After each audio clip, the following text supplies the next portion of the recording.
Punjabi radio USA ਸੁਣ ਰਹੇ ਦੇਖ ਰਹੇ ਸਾਰੇ ਸਰੋਤਿਆਂ ਤੇ ਦਰਸ਼ਕਾਂ ਨੂੰ ਨਿੱਘੀ ਜੀ ਆਇਆਂ ਨੂੰ ਸਭ ਨੂੰ ਪਿਆਰ ਭਰੀ ਸਤਿ ਸ੍ਰੀ ਅਕਾਲ। ਅਪਡੇਟ ਫਾਰਮਿੰਗ ਪ੍ਰੋਗਰਾਮ ਲੈ ਕੇ ਹਾਜ਼ਰ ਹੋ ਚੁੱਕੇ ਹਾਂ। ਮੈਂ ਰਾਜਕਨਵੀਰ ਸਿੰਘ। ਜੁੜ ਚੁੱਕੇ ਨੇ ਮੇਰੇ ਨਾਲ ਇਸ ਮੌਕੇ Arshdeep Singh Punjabi American growers group ਤੋਂ। ਅਰਸ਼ਦੀਪ ਸਿੰਘ ਜੀ ਆਇਆਂ ਨੂੰ ਸਵਾਗਤ ਹੈ। ਸਤਿ ਸ੍ਰੀ ਅਕਾਲ ਜੀ। ਸਤਿ ਸ੍ਰੀ ਅਕਾਲ ਜੀ ਸਾਰੇ ਸਰੋਤਿਆਂ ਨੂੰ ਸਤਿ ਸ੍ਰੀ ਅਕਾਲ। ਸਾਡੇ ਅੱਜ ਦੇ ਇਸ ਪ੍ਰੋਗਰਾਮ ਨੂੰ ਤੁਹਾਡੇ ਸਾਰਿਆਂ ਤੱਕ ਪਹੁੰਚਾਉਣ 'ਚ ਸਹਿਯੋਗ ਕਰਦੇ ਨੇ ਖਾਲਸਾ ਇੰਸ਼ੋਰੈਂਸ ਏਜੰਸੀ, ਜਿਨ੍ਹਾਂ ਦੇ ਕੋਲੋਂ ਤੁਸੀਂ ਹਰ ਇੱਕ ਤਰੀਕੇ ਦੀ ਇੰਸ਼ੋਰੈਂਸ ਕਰਵਾ ਸਕਦੇ ਹੋ। ਇੰਸ਼ੋਰੈਂਸ ਬਾਰੇ ਪਤਾ ਕਰਨ ਲਈ ਕਾਲ ਕਰ ਸਕਦੇ ਹੋ ਨੰਬਰ 408-272-2500 ਦੇ ਉੱਤੇ। ਕਵਰ ਕੈਲੀਫੋਰਨੀਆ ਹੈਲਥ ਇੰਸ਼ੋਰੈਂਸ ਦੇ ਬਾਬਤ ਜੇ ਤੁਸੀਂ ਗੱਲਬਾਤ ਕਰਨਾ ਚਾਹੁੰਦੇ ਹੋ, ਰੀਨਿਊਅਲਸ ਦਾ ਵਕਤ ਚੱਲ ਰਿਹਾ, ਉਸ ਦੇ ਨਾਲ ਸੰਬੰਧਿਤ ਗੱਲਬਾਤ ਜਿਹੜੀ ਉਹ ਤੁਸੀਂ ਕਰ ਸਕਦੇ ਹੋ 408-272-2500 ਦੇ ਉੱਤੇ। ਅਰਸ਼ਦੀਪ ਸਿੰਘ, ਗੱਲਬਾਤ ਦੀ ਸ਼ੁਰੂਆਤ ਜਿਹੜੀ ਉਹ ਕਰਦੇ ਆ ਅਪਡੇਟ ਸਟਾਰਟ ਤੋਂ ਲੈਂਦੇ ਆ।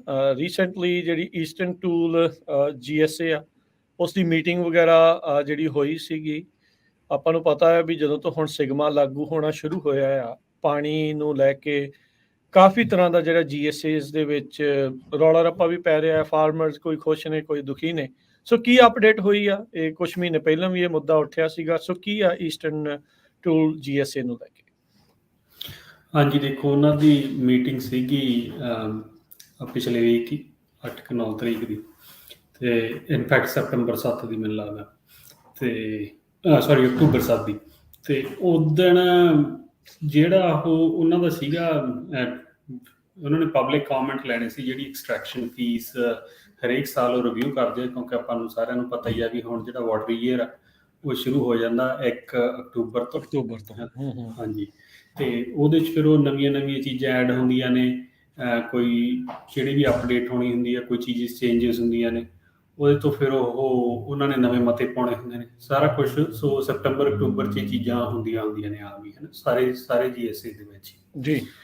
ਇਹ ਹੁਣ ਇਹ ਪਬਲਿਕ ਹੀਅਰਿੰਗ ਸੀਗੀ ਜਿਹੜੀ ਉਹਨਾਂ ਨੇ ਗਰਾਊਂਡ ਵਾਟਰ ਐਕਸਟ੍ਰੈਕਸ਼ਨ ਫੀ ਲਾਈ ਆ, ਅਤੇ ਉਹ ਐਤਕੀ ਐਕਸਟ੍ਰੈਕਸ਼ਨ ਫੀ ਅੱਗੇ ਨਾਲੋਂ ਵਧਾ ਦਿੱਤੀ। ਅੱਗੇ $10 ਨੂੰ ਸੀਗੀ, ਅਤੇ ਐਤਕੀ ਉਹਨਾਂ ਨੇ ਉਹ ਐਕਸਟ੍ਰੈਕਸ਼ਨ ਫੀਸ ਵਧਾ ਕੇ $14 ਕਰ ਦਿੱਤੀ ਹੈ ਪਰ ਏਕੜ।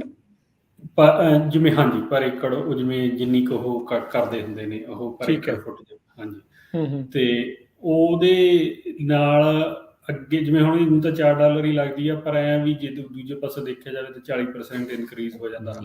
ਬਿਲਕੁਲ। ਅਤੇ ਦੂਜਾ ਉਹਨਾਂ ਦਾ ਸੀਗਾ ਵੀ ਜਿਹੜਾ 200 ਅੱਗੇ $70 ਸੀਗੀ ਜਿਹੜੀ ਉਹਨਾਂ ਨੇ ਫੀਸ ਲਾਈ ਸੀਗੀ ਉਹ ਪਾਣੀ ਦੀ, ਜਿਹੜਾ ਤੁਸੀਂ ਆਪਾਂ ਯੂਜ਼ ਕਰਦੇ ਹਾਂ, ਹੈ ਨਾ, ਓਵਰ ਲਿਮਿਟਸ। ਕਿਉਂਕਿ ਐਤਕੀ ਉਹਨਾਂ ਨੇ ਪਾਣੀ ਦਿੱਤਾ 0.89 ਏਕੜ ਫੁੱਟ, ਮਤਲਬ 11 ਇੰਚ ਬਣਦਾ, ਜਿਹੜਾ ਤੁਸੀਂ ਲਾ ਸਕਦੇ ਈਸਟਰਨ ਟੂਲ GSA। ਜੀ ਜੀ, ਠੀਕ ਹੈ। ਉਦੋਂ ਉੱਪਰ ਜਾਂਦੇ ਜੇ ਤੁਸੀਂ ਵਾਈਟ ਏਰੀਆ ਦੇ ਵਿੱਚ ਆਉਂਦੇ ਆ ਤਾਂ ਫਿਰ ਤੁਹਾਨੂੰ ਅੱਗੇ $270 ਦੀ ਪੈਨਲਟੀ ਸੀ, 271 ਦੀ, ਉਹ ਵਧਾ ਕੇ ਨਾ 284 ਪ੍ਰਪੋਜ਼ ਕੀਤੀ ਸੀਗੀ। ਠੀਕ ਹੈ ਜੀ। ਉਹ 284 ਦੇ ਵਿੱਚੋਂ ਦੇ ਉਹਨਾਂ ਨੇ ਉਦਣ on the spot he without any prior notice ਕਰਕੇ ਉਹ $310 ਕਰ ਦਿੱਤੀ ਹੈ। ਅੱਛਾ, 284 ਜਿਹੜੀ ਆਖੀ ਸੀ ਉਹ 310 ਤੇ ਆ ਗਈ। ਹਾਂ, ਉਹ 310 ਤੇ ਉਹਨਾਂ ਨੇ ਕਰ ਦਿੱਤੀ ਹੈ। ਅਤੇ ਉਹਦਾ ਰੀਜ਼ਨਿੰਗ ਉਹਨਾਂ ਦੇ ਇੱਕ ਬੋਰਡ ਆਫ ਡਾਇਰੈਕਟਰ ਨੇ ਇਹ ਦਿੱਤਾ ਸੀਗਾ ਵੀ ਜਿਹੜੀ ਇਹਨਾਂ ਦਾ GSP ਪਲਾਨ ਸ਼ਾਰਟ ਹੋਇਆ DWR ਤੋਂ, ਉਹਦੇ 'ਚ ਇੱਕ ਚੀਜ਼ ਉਹਨਾਂ ਨੇ ਇਹ ਕਹੀ ਸੀਗੀ ਵੀ ਤੁਹਾਡੇ ਕੋਲ ਜਿਹੜਾ ਉਹ ਪਲਾਨ ਨਹੀਂ ਹੈਗਾ, ਜਿਹੜੇ ਘਰਾਂ ਦੇ ਜਿਹੜੇ ਵੈਲ ਸੁੱਕਦੇ ਨੇ ਜਾਂ ਸ਼ਹਿਰ ਦੇ ਨੇੜੇ ਤੇੜੇ ਆ ਰੈਜ਼ੀਡੈਂਸ਼ੀਅਲ ਵੈਲਸ ਦੇ ਲਈ, ਇਹਨਾਂ ਫੰਡ ਨਹੀਂ ਹੈਗੇ ਉਹਨਾਂ ਨੂੰ ਸਪੋਰਟ ਕਰਨ ਲਈ। ਉਹ ਫੰਡ ਐਕਸਟਰਾ ਇਕੱਠੇ ਕਰ ਲਈ ਉਦੋਂ ਉਹਨਾਂ ਨੇ ਔਨ ਦਾ ਸਪੌਟ $310 ਕਰਕੇ ਉਹ ਪਾਸ ਕਰ ਦਿੱਤੀ। ਠੀਕ ਹੈ। ਅੱਛਾ, ਉਹ ਪਾਸ ਹੋ ਗਈ? ਹਾਂਜੀ, ਪਾਸ ਹੋ ਗਈ। ਸੋ ਐਕਸਟ੍ਰੈਕਸ਼ਨ ਫੀਸ ਵੀ ਵੱਧ ਗਈ, ਜਿਹੜੀ ਫਾਈਨ ਆ ਐਕਸਟਰਾ ਕੱਢਣ ਦਾ ਉਹ ਵੀ ਜਿਹੜਾ ਉਹ ਵੱਧ ਗਿਆ। 0.9 ਏਕੜ ਫੁੱਟ ਦੇ ਨਾਲ ਭਿੰਡੀ ਨਹੀਂ ਹੁੰਦੀ ਹੋਣੀ, ਐਡੀ ਕ੍ਰੌਪ ਕਿੱਦਾਂ ਕਰਨਗੇ? ਕੀ ਮਤਲਬ ਬਣੂਗਾ ਇਹ ਤਾਂ? ਹਾਂਜੀ, ਇਹਦਾ ਹੁਣ ਦੇਖੋ, ਇਹਦਾ ਸੋਲਿਊਸ਼ਨ ਤਾਂ ਕੋਈ ਨਹੀਂ ਗਾ, ਹੈ ਨਾ। ਅਤੇ ਕਾਫੀ ਗਰੋਅਰਸ ਨਾਲ ਉਦੋਂ ਪਹਿਲਾਂ ਵੀ ਗੱਲ ਹੋਈ ਸੀਗੀ, ਫੋਨ ਵੀ ਆਏ ਨੇ ਕਾਫੀ ਲੋਕਾਂ ਦੇ, ਅਤੇ ਉਹ ਕਹਿਣ ਦਾ ਮਤਲਬ ਤਾਂ ਇਹੀ ਆ ਵੀ ਫਿਰ ਹੁਣ ਉਹ ਬੈਂਕਰਪਸੀ ਕਰਨੀ ਹੋਈ, ਜਾਣੀ ਕਿ ਇੱਕ ਆਪਸ਼ਨ ਰਹਿ ਜਾਂਦੀ ਆ ਵੀ ਤੁਸੀਂ ਛੱਡ ਹੀ ਦਿਓ ਜਿਹੜਾ ਕੁਛ ਹੈਗਾ, ਕਿਉਂਕਿ ਸਾਰਿਆਂ ਦੀ ਸਾਡੀਆਂ ਪਰਮਾਨੈਂਟ ਕ੍ਰਾਪਸ ਨੇ ਉੱਥੇ ਲੱਗੀਆਂ ਹੋਈਆਂ। ਜਾਂ ਤਾਂ ਹੋਵੇ ਨਾ ਵੀ ਦੂਜੀ ਕ੍ਰਾਪ ਆ ਕੋਈ ਜਿਹੜੀ ਰੋ ਕ੍ਰਾਪਸ ਆ, ਜੇ ਬੰਦਾ ਘੱਟ ਕਰ ਲੂਗਾ, ਜੇ ਤੁਹਾਡੇ ਕੋਲ 100 ਏਕੜ ਆ, ਚਲੋ ਉਹ 'ਚੋਂ ਘੱਟ 'ਚੋਂ ਜਿੰਨੇ ਕੁ ਪਾਣੀ ਮਿਲਦਾ ਉਨੇ ਕੁ ਕੁਛ ਉਸ ਹਿਸਾਬ ਨਾਲ ਕਰ ਲਓ। ਅਤੇ ਹੁਣ ਜਾਂ ਉੱਥੇ ਜ਼ਿਆਦਾ ਰੇਜ਼ਨ ਲੱਗਿਆ, ਸਿਟਰਸ ਲੱਗਿਆ, ਅਤੇ ਪਿਸਤਾਸ਼ੀਓ, ਆਲਮੰਡ, ਇਹੀ 3-4 ਕ੍ਰਾਪਸ ਨੇ ਉੱਧਰਲੇ ਏਰੀਏ ਦੀਆਂ ਸਾਰੀਆਂ। ਤੇ ਉਹ ਹੁਣ ਇੱਕ ਗਰੋਵਰ ਤਾਂ ਮੈਨੂੰ ਮਿਲਿਆ ਸੀ, ਉਹਨਾਂ ਨੇ ਪਿਸਤਾਸ਼ੀਓ ਪਲਾਂਟ ਕੀਤੀ ਅੱਜ ਤੋਂ 4 ਸਾਲ ਪਹਿਲਾਂ, ਐਤਕੀ 5ਵੇਂ ਸਾਲ 'ਚ ਨੇ। ਠੀਕ ਹੈ ਜੀ, 300 ਏਕੜ ਦੇ ਕਰੀਬਨ ਦੀ ਜ਼ਮੀਨ ਆ ਉੱਥੇ, ਤੇ ਪਰ ਹੁਣ ਪਾਣੀ ਨਹੀਂ ਆ ਰਿਹਾ, ਇੱਕ ਫੁੱਟ ਨਾਲ ਕਿੱਥੇ ਉਹ ਪਾਣੀ ਨਾਲ ਪਿਸਤਾਸ਼ੀਓ ਟਰੀਜ਼ ਨੇ ਉਹਨਾਂ ਨੇ ਗਰੋ ਕਰਨਾ, ਹੈ ਨਾ। ਨਹੀਂ ਗਰੋ ਕਰ ਸਕਦੇ, ਤੇ ਸਹੀ ਗੱਲ ਹੈ। ਐਡੀ ਇਨਵੈਸਟਮੈਂਟ ਕੀਤੀ 5 ਸਾਲ ਪਹਿਲਾਂ ਰੇਜ਼ਨ ਸੀ, ਉਹ ਰੇਜ਼ਨ ਪੱਟ ਕੇ ਸਾਰਾ ਪਿਸਤਾਸ਼ੀਓ ਲੱਗਿਆ, ਪਿਸਤਾਸ਼ੀਓ ਲੱਗ ਕੇ ਹੁਣ ਉਹ ਐਡੇ ਲੋਨ ਹੋਏ ਪਏ ਨੇ ਤੇ ਉਹਦੀਆਂ ਪੇਮੈਂਟਸ ਚੱਲ ਪਈਆਂ ਨੇ, ਤੇ ਹੁਣ ਇਹ ਕਹਿੰਦੇ ਵੀ ਪਾਣੀ ਨਹੀਂ ਲਾ ਸਕਦੇ, ਸੋ ਕਾਫੀ ਵੱਡੀ ਪ੍ਰੋਬਲਮ। ਸੋ ਇਹ GSA ਦਾ ਕੋਈ ਫਿਰ ਫਾਇਦਾ ਵੀ ਹੋਊਗਾ ਉਹਨਾਂ ਨੂੰ, ਮਤਲਬ ਇਵੈਂਚੁਅਲੀ ਜੇ ਉਹ ਫਿਰ ਲੈਂਡ ਫੈਲੋ ਕਰਾਉਣ ਨੂੰ ਹੀ ਬਣਾਈ ਹੋਈ ਹੈ। ਦੇਖੋ ਉਦੋਂ ਨਾ ਜਦੋਂ ਅਸੀਂ ਉਹਨਾਂ ਨੇ ਦਿੱਤੇ ਸੀਗੇ ਪਬਲਿਕ ਹੀਅਰਿੰਗ 'ਚ ਕਾਮੈਂਟਸ ਲਈ ਟਾਈਮ, ਅਸੀਂ 2-3 ਜਣਿਆਂ ਨੇ ਜਾ ਕੇ ਕਾਮੈਂਟ ਵੀ ਕੀਤਾ, ਹੈ ਨਾ। ਸਹੀ ਹੈ। ਤੇ ਉਹਦੇ 'ਚ ਮੈਂ ਉਹਨਾਂ ਨੂੰ ਇਹੀ ਕਿਹਾ ਸੀਗਾ ਵੀ ਜਦੋਂ ਵੀ ਅਸੀਂ ਜਿੰਨੀਆਂ ਵੀ ਮੀਟਿੰਗਸ ਦੇ ਵਿੱਚ ਜਾਂਦੇ ਹਾਂ, ਚਾਹੇ ਉਹ ਟਲੇਰੀ ਕਾਉਂਟੀ ਦੀਆਂ ਨੇ, ਫਰੈਜ਼ਨੋ ਦੀਆਂ ਜਾਂ ਮਡੇਰੇ ਦੀਆਂ, ਹੈ ਨਾ, ਜਿਹੜੀਆਂ ਜ਼ਿਆਦਾ ਆਪਣੀ ਸੈਨੋ ਕਿੰਗ ਵੈਲੀ 'ਚ ਹੀ ਜ਼ਿਆਦਾ ਪ੍ਰੋਬਲਮ ਆ ਪਾਣੀ ਦੀ, ਉੱਥੇ ਇਸ ਮਸਲੇ ਨੂੰ ਲੈ ਕੇ ਜਾਂਦੇ ਹਾਂ ਜਿੱਥੇ ਵੀ। ਤੇ ਹਰੇਕ ਵਾਰੀ ਹਰੇਕ ਮੀਟਿੰਗ 'ਚ ਇਹ ਫੀਲਿੰਗ ਆਉਂਦੀ ਆ ਵੀ ਜਿਹੜੇ ਇਸ ਅਸ ਵਰਸਸ ਦੈਮ, ਹੈ ਨਾ, ਜਾਂ ਜਿਹੜੇ farmer versus the board of directors ਜਾਂ ਬੋਰਡ ਆਫ ਸੁਪਰਵਾਈਜ਼ਰ, ਜੇ ਆਪਾਂ ਕਾਊਂਟੀ ਆਫਿਸ ਜਾਂਦੇ ਹਾਂ ਤਾਂ ਇਵੇਂ ਦੀ ਹੀ ਹੁੰਦੀ ਆ। ਮੈਂ ਉਹਨਾਂ ਨੂੰ ਇਹ ਕਿਹਾ ਸੀਗਾ ਵੀ ਸਾਡੀ ਇਹੀ ਫੀਡਬੈਕ ਹੁੰਦੀ ਹੈ ਹਰੇਕ ਵਾਰੀ, ਪਰ ਹੁਣ ਇਹ ਚਾਹੀਦਾ ਵੀ ਸਾਨੂੰ ਇਕੱਠੇ ਹੋਣਾ ਚਾਹੀਦਾ, ਤੇ we should be fighting against the state or the DWR। ਤੇ ਮੈਂ ਕਿਹਾ ਇਹ ਵੀ ਗੱਲ ਕਹੀ ਸੀਗੀ ਵੀ ਫਾਈਟ ਅਸੀਂ ਇਹ ਨਹੀਂ ਕਰਨਾ ਚਾਹੁੰਦੇ ਵੀ ਸਿਗਮਾ ਨਾ ਇੰਪਲੀਮੈਂਟ ਕਰੋ, ਫਾਈਟ ਅਸੀਂ ਇਹ ਕਰਨਾ ਚਾਹੁੰਦੇ ਹਾਂ ਵੀ ਸਿਗਮਾ ਦੇ ਆ ਇੰਪੈਕਟ ਨੇ, ਉਹਨਾਂ ਨੂੰ ਅਸੀਂ ਕਿਵੇਂ ਡੀਲ ਕਰਨਾ, ਸਾਡੀ ਉਹ 'ਚ ਵੀ ਕੋਈ ਨਾ ਕੋਈ ਸੁਣਵਾਈ ਤਾਂ ਹੋਣੀ ਚਾਹੀਦੀ ਨੇ। ਹਾਂ, ਵੀ ਇਕੱਠੇ ਰਲ ਕੇ ਕੋਈ ਰੈਜ਼ੋਲੂਸ਼ਨ ਕੱਢਣਾ ਚਾਹੀਦਾ ਜੀ, ਕੰਪਨੀ ਦੀ ਸਪੋਰਟ ਚਾਹੀਦੀ ਹੈ, ਕਿਉਂਕਿ ਉਹਨਾਂ ਕੋਲ ਸਾਰੇ ਡੇਟਾ ਹੁੰਦਾ, ਨੰਬਰਸ ਹੁੰਦੇ ਆ, ਸਾਡੇ ਕੋਲ ਤਾਂ ਕੁਛ ਨਹੀਂ ਗਾ, ਸਾਡੇ ਕੋਲ ਜਿੰਨੇ ਕੁ ਮੈਂਬਰ ਆਪਣੇ ਹੈਗੇ ਉਨੀ ਕੁ ਦੀ ਵੋਇਸ ਹੁੰਦੀ ਆ, ਤੇ ਉਹ ਪਰ ਗੱਲ ਉਹ ਸੁਣ ਲੈਂਦੇ ਨੇ, ਐਕਨੋਲਜ ਵੀ ਕਰ ਦਿੰਦੇ ਆ। ਉਹਨਾਂ ਨੇ ਜਦੋਂ ਬਾਅਦ 'ਚ ਕਾਮੈਂਟ ਕੀਤਾ ਫਾਈਨਲ, ਉਦੋਂ ਉਹਨਾਂ ਨੇ ਐਕਨੋਲਜ ਵੀ ਕਰ ਲਈ ਵੀ ਹਾਂ we are working on it, we are with you, ਹੈ ਨਾ। ਤੇ ਪਰ ਕਰਨਾ ਉਹਨਾਂ ਨੇ ਮਗਰੋਂ ਕਹਿੰਦਾ ਜੀ 285 ਦੇ $84 ਉਹਨਾਂ ਨੇ ਰეკਮੈਂਡ ਕੀਤੀ ਸੀ, ਕਹਿੰਦਾ ਨਹੀਂ 310 ਕਰ ਦਿੰਦੇ ਆ ਔਨ ਦਾ ਸਪੌਟ। ਸੋ ਇਹ ਜੀ ਦੇਖ ਲਓ ਵੀ ਵਰਕਿੰਗ ਵਿਦ ਅਸ ਆ। ਸਿਆਣੇ ਦਾ ਕਿਆ ਸਿਰ ਮੱਥੇ ਪਰਨਾਲੇ, ਉੱਥੇ ਤਾਂ ਉਹੀ ਗੱਲ ਹੁੰਦੀ ਆ। ਹਾਂਜੀ ਹਾਂਜੀ, ਕਹਿੰਦਾ ਇੱਕ ਚੁਟਕਲਾ ਨਹੀਂ ਆ, ਕਹਿੰਦੇ ਵੀ ਬੱਲਿਆ ਕਾਹਲੀ ਕਰਦੇ ਆ, ਕਰਨੀ ਤਾਂ ਤੈਨੂੰ ਨਾ ਹੀ ਸੀਗੀ, ਤੇ ਉਹੀ ਗੱਲ ਹੋ ਜਾਂਦੀ ਆ। ਸੋ ਇਹ ਕਿੱਦਾਂ ਸਰਵਾਈਵ ਹੋਊਗਾ। ਮੈਂ ਵੀ ਦੇਖੀ ਇੱਕ ਅੱਧੀ ਵੀਡੀਓ ਜਿਹੜੀ ਤੁਸੀਂ ਉੱਥੇ ਪੋਸਟ ਕੀਤੀ ਸੀ, ਉਹ ਕਹਿੰਦੇ ਵੀ ਇੰਨੇ ਸਾਲਾਂ ਤੋਂ ਹੁਣ ਅਸੀਂ ਜੇ ਲੈਂਡ ਵੇਚਣ ਨੂੰ ਵੀ ਕਰਦੇ ਹਾਂ, ਉਹ ਵਿਕਦੀ ਨਹੀਂ। ਰੀਜ਼ਨ ਇਹ ਆ ਵੀ ਪਾਣੀ ਨਹੀਂ ਹੈਗਾ। ਜੇ ਪਾਣੀ ਨਹੀਂ ਹੋਊਗਾ ਤੇ ਕੋਈ ਵੀ ਨਹੀਂ ਜਿਹੜਾ ਉਸ ਲੈਂਡ ਨੂੰ ਜਿਹੜਾ ਉਹ ਖਰੀਦੂਗਾ। ਜਦੋਂ ਤੁਸੀਂ ਇਨਵੈਸਟਮੈਂਟ ਦੀ ਗੱਲ ਕੀਤੀ, ਇਵੈਂਚੁਅਲੀ ਤਾਂ ਇਨਵੈਸਟਮੈਂਟ ਹੀ ਉਹਦੀ ਰਿਟਰਨ ਚਾਹੁੰਦੇ ਆ, ਜਿਹੜੀ ਕ੍ਰੌਪ ਜਿਹੜੀ ਹਰ ਸਾਲ ਵੇਚ ਕੇ, ਤੇ ਜੇ ਉਹ ਕੁਛ ਹੋਊਗਾ ਨਹੀਂ ਤਾਂ ਬੈਂਕਰਪਸੀਜ਼ ਮੂਵ ਹੋਣਾ, it's not N easy job. ਤੁਹਾਡੀ ਇੱਕ ਲਾਈਫ ਸੈੱਟ ਹੁੰਦੀ ਇੱਕ ਥਾਂ ਦੇ ਉੱਤੇ, ਕਿੱਦਾਂ ਉੱਜੜਦਾ ਰਹੂਗਾ ਬੰਦਾ। ਹਾਂਜੀ, ਨਹੀਂ ਇਹ ਗੱਲ ਤਾਂ ਉਦਣ ਵੀ ਮੈਂ ਉੱਥੇ ਕਹੀ ਸੀਗੀ, ਸਟੇਜ ਤੋਂ ਵੀ ਕਹੀ ਸੀਗੀ ਵੀ ਸਾਡੇ ਕੋਲ ਕੋਈ ਆਪਸ਼ਨ ਨਹੀਂ ਹੋ ਰਹਿੰਦੀ, ਜਿਹੜੀਆਂ ਚੀਜ਼ਾਂ ਅਸੀਂ ਇੰਪਲੀਮੈਂਟ ਕਰਨ ਦੀ ਕੋਸ਼ਿਸ਼ ਕਰ ਰਹੇ ਹਾਂ ਨਾ, ਸਾਡੇ ਕੋਲ ਕੋਈ ਆਪਸ਼ਨ ਨਹੀਂ ਹੈਗੀ। ਹੁਣ ਉਹਨਾਂ ਦੇ ਨੰਬਰ ਦੇ ਬੇਸ ਤੇ 1,40,000 ਏਕੜ ਹੈਗਾ ਜਿਹੜਾ ਉਹਨਾਂ ਦੇ ਟੋਟਲ ਆਉਂਦਾ ਅੰਡਰ, ਹੈ ਨਾ, ਅੰਬਰੇਲਾ ਈਸਟਰਨ ਡਿਵਲੀ ਦੇ। ਤੇ ਉਹਦੇ ਚੋਂ ਜਿਹੜੇ ਉਹਨਾਂ ਦੇ ਪਿਛਲੇ ਨੰਬਰ ਸੀ, ਉਦੋਂ ਕਹਿੰਦੇ ਸੀਗੇ ਵੀ ਇਹ 45% ਲੈਂਡ ਉਹਨਾਂ ਦੀ ਹੈਗੀ ਹੈ ਜਿਹੜੀ ਵਾਈਟ ਲੈਂਡ ਆਉਂਦੀ ਆ। ਠੀਕ ਹੈ। ਤੇ ਉਹ 'ਚ ਦੇਖ ਲਓ ਵੀ ਤੁਸੀਂ ਵੀ ਜੇ 1,40,000 ਚੋਂ 45 ਤੇ 60,000 ਏਕੜ ਬਣ ਜਾਂਦਾ। ਤੇ ਜੇ ਮੈਂ ਕਿਹਾ ਵੀ 60,000 ਏਕੜ ਤੁਸੀਂ ਕਿਵੇਂ ਸਾਤੋਂ ਛਡਾ ਸਕਦੇ ਆ, ਖਾਲੀ ਬੈਂਕਰਪਸੀ ਕਿਵੇਂ ਕਰਾ ਸਕਦੇ ਆ, ਵੀ ਕਾਊਂਟੀ ਦਾ ਕੀ ਇੰਪੈਕਟ ਹੋਊਗਾ, ਤੁਸੀਂ ਸਾਨੂੰ ਐਜ਼ ਅ ਰੈਜ਼ੀਡੈਂਟ ਹੀ ਦੱਸ ਦਿਓ, ਚਲ ਫਾਰਮਰ ਨਾ ਦੱਸੋ ਵੀ ਤੁਹਾਡਾ ਕੀ ਪਲਾਨ ਆ, ਜੋ ਤੁਸੀਂ ਇੰਨਾ ਟੈਕਸ ਰੈਵਨਿਊ ਲਾਸ ਕਰ ਦੇਣਾ ਜਾਂ ਇੰਨੀਆਂ ਜੌਬ ਲਾਸ। ਐਗਜ਼ੈਕਟਲੀ। ਕਾਊਂਟੀ ਕਿਵੇਂ ਸਰਵਾਈਵ ਕਰ, ਕੋਈ ਕੁਛ ਨਾ ਕੁਛ ਤਾਂ ਦਿਖਾਓ ਨਾ ਸਾਨੂੰ ਵੀ ਸਾਡੇ ਕੋਲ ਪਲਾਨ ਹੈਗਾ, ਹੈ ਨਾ, ਸਰਵਾਈਵ। ਤੁਸੀਂ ਹਰੇਕ ਵਾਰ ਇਹ ਕਹਿ ਦਿੰਦੇ ਵੀ ਨਹੀਂ ਜੀ ਅਸੀਂ DWR ਜੇ ਅਸੀਂ ਨਹੀਂ ਕਰਾਂਗੇ ਤਾਂ DWR ਕਰ ਲਓ, ਸਟੇਟ ਆ ਜਾਊਗਾ, ਤੇ ਫਿਰ ਤੁਸੀਂ ਉਦੋਂ ਵੀ ਕਹੋਗੇ ਕਹਿੰਦੇ ਤੁਸੀਂ ਰਿਪਰੈਜ਼ੈਂਟ ਕਰ ਰਹੇ ਆ ਇਹ ਸਾਰੇ ਲੋਕਾਂ ਨੂੰ, ਵੀ ਤੁਸੀਂ ਇਹਨਾਂ ਦੀ ਆਵਾਜ਼ ਕਿਉਂ ਨਹੀਂ ਜਿਹੜੀ ਸੁਣ ਰਹੇ। ਅੱਛਾ ਅਰਸ਼ਿਤ, ਇੱਕ ਹੋਰ ਗੱਲ ਵੀ ਆਪਾਂ ਉਦੋਂ ਆਫੇਅਰ ਵੀ ਇਹ ਗੱਲ ਕਰਦੇ ਸੀਗੇ ਜਦੋਂ ਇਹ ਮੀਟਿੰਗ ਹੋ ਕੇ ਹਟੀ ਸੀ, ਵੀ ਵਿਰੋਧ ਨਹੀਂ ਜਤਾ ਰਹੇ ਕਿਸਾਨ। ਜਦੋਂ ਇਹ ਮੈਨੂੰ ਬੜੀ ਦੁਵਿਧਾ ਹੈ ਇਸ ਚੀਜ਼ ਦੇ ਉੱਤੇ, ਜਿੱਦਾਂ ਤੁਸੀਂ ਫਿਕਰਮੰਦੀ ਜ਼ਾਹਰ ਕਰ ਰਹੇ ਆ ਵੀ 60,000 ਏਕੜ ਜੇ ਫੈਲੋ ਹੋ ਜਾਂਦਾ ਆ, ਜੌਬਸ ਜਾਂਦੀਆਂ, ਕੰਮ ਜਾਂਦਾ, ਪ੍ਰਾਪਰਟੀ ਟੈਕਸ ਨਹੀਂ ਆਉਂਦਾ, ਹੋਰ ਬਹੁਤ ਕੁਛ ਨਹੀਂ ਆਉਂਦਾ, ਪਰ ਜਿਨ੍ਹਾਂ ਨੇ ਰੋਸ ਇਸ ਦੇ ਪ੍ਰਤੀ ਜਤਾਇਆ ਇੰਨਿਆਂ ਦੇ ਵਿੱਚੋਂ ਕਹਿੰਦੇ ਵੀ ਮਹਿਜ ਮੈਨੂੰ ਲੱਗਦਾ 1% ਦੇ ਵੀ ਨਹੀਂ ਰੋਸ ਜਤਾਇਆ। ਹਾਂਜੀ, ਨਹੀਂ ਉਹਨਾਂ ਕੋਲ ਨਾ ਬੇਸਿਕਲੀ ਗੱਲ ਫਿਰ ਉੱਥੇ ਆ ਜਾਂਦੀ ਆ। ਹੁਣ ਜਿਵੇਂ ਆਪਾਂ 1,40,000 ਏਕੜ ਉਹਨਾਂ ਕੋਲ ਹੈਗਾ, ਹੈ ਨਾ, ਅਪਰੋਕਸੀਮੇਟਲੀ 137 ਟੂ ਬੀ ਪ੍ਰੀਸਾਈਜ਼। ਠੀਕ ਹੈ। ਤੇ ਉਹਦੇ ਚੋਂ ਹੁਣ ਉਹਨਾਂ ਨੇ ਇੱਕ ਦੇਖੋ, ਇਹ ਤਾਂ ਇਹਨਾਂ ਦੀ ਸਾਰਿਆਂ ਦੀ ਚਾਲ ਹੁੰਦੀ ਹੈ ਜਦੋਂ ਇਹ ਭੇਜਦੇ ਨਾ ਵੀ ਉਹ ਤੁਸੀਂ ਆਪਦਾ ਲਿਖੋ ਵੀ ਵੋਟ ਕਰੋ, ਹਨਾ, ਤੇ ਜਾਂ ਪਬਲਿਕ ਕਾਮੈਂਟਸ ਤੋਂ ਉਹ ਘਰੇ ਭੇਜਿਆ, ਤੇ ਉਹ ਇੱਕ ਇਹੋ ਜਿਹਾ ਕਾਰਡ ਜਿਹਾ ਭੇਜਿਆ ਜਿਹੜੇ ਆਪਣੇ ਨੂੰ ਹੀ ਆਉਂਦੇ ਰਹਿੰਦੇ ਨੇ। ਤੇ ਉਦਣ ਵੀ ਉਹ ਜਿਹੜਾ ਉਹ 'ਚ ਥੱਲੇ ਲਿਖਿਆ ਨਾ ਵੀ ਰਿਟਨ ਕਾਮੈਂਟਸ, ਜਿਹੜੇ ਆਪਣੇ ਬਰੀਕ ਬਰੀਕ ਅੱਖਰ ਨਹੀਂ ਲਿਖੇ ਹੁੰਦੇ ਹਰੇਕ ਚੀਜ਼ ਦੇ ਥੱਲੇ ਜਿਹੇ ਕਰਕੇ, ਉਹ 'ਚ ਲਿਖਿਆ ਵੀ ਜੇ ਰਿਟਨ ਕਾਮੈਂਟ ਤੁਹਾਡਾ ਹੈਗਾ ਤਾਂ ਕੋਈ ਬਾਏ ਦਿਸ ਡੇਟ ਜਾਂ ਤਾਂ ਤੁਸੀਂ ਮੇਲ ਕਰ ਦਿਓ ਸਾਨੂੰ ਲਿਖ ਕੇ, ਠੀਕ ਹੈ। ਜਾਂ ਸਾਨੂੰ ਆਫਿਸ ਆ ਕੇ ਉਹ ਦੇ ਦਿਓ ਹੱਥ ਵੀ ਸਿੱਧਾ, ਹਨਾ। ਉਹ ਕੌਣ ਪੜ੍ਹਦਾ? ਕਿਸੇ ਨੇ ਨਹੀਂ ਪੜ੍ਹਿਆ। ਸੋ ਹੋਇਆ ਕੀ ਆ ਵੀ 1% ਤੋਂ ਵੀ ਘੱਟ ਲੋਕਾਂ ਨੇ ਨਾ ਕੀਤੀ। ਬੇਸਿਕਲੀ ਉੱਥੇ ਜਿਹੜੀ ਇਹਦੇ ਅਗੇਂਸਟ ਵੋਟ ਪਈ ਆ, ਉਹ ਪਈ ਆ 1600 ਏਕੜ, 1,40,000 ਉਹਨਾਂ ਚੋਂ ਜਿਹੜੇ 45% ਵਾਈਟ ਲੈਂਡ ਦੇ ਵਿੱਚੋਂ ਸਿਰਫ 1600 ਏਕੜ ਵਾਲਿਆਂ ਨੇ ਕਿਹਾ ਟੋਟਲ ਵੀ ਨਹੀਂ ਸਾਨੂੰ ਇਹ ਮਨਜ਼ੂਰ ਨਹੀਂ। ਹਾਂ, ਠੀਕ ਹੈ ਜੀ। ਹੁਣ ਦੂਜਿਆਂ ਨੂੰ ਜਾਂ ਤਾਂ ਪਤਾ ਹੀ ਨਹੀਂ ਲੱਗਿਆ, ਜਾਂ ਉਹਨਾਂ ਨੂੰ ਪਤਾ ਸੀਗਾ, ਉਹਨਾਂ ਨੇ ਆ ਕੇ ਵੋਟ ਕੀਤੀ, ਜਾਂ ਵੇਸ ਲਈ ਰਹਿ ਗਏ।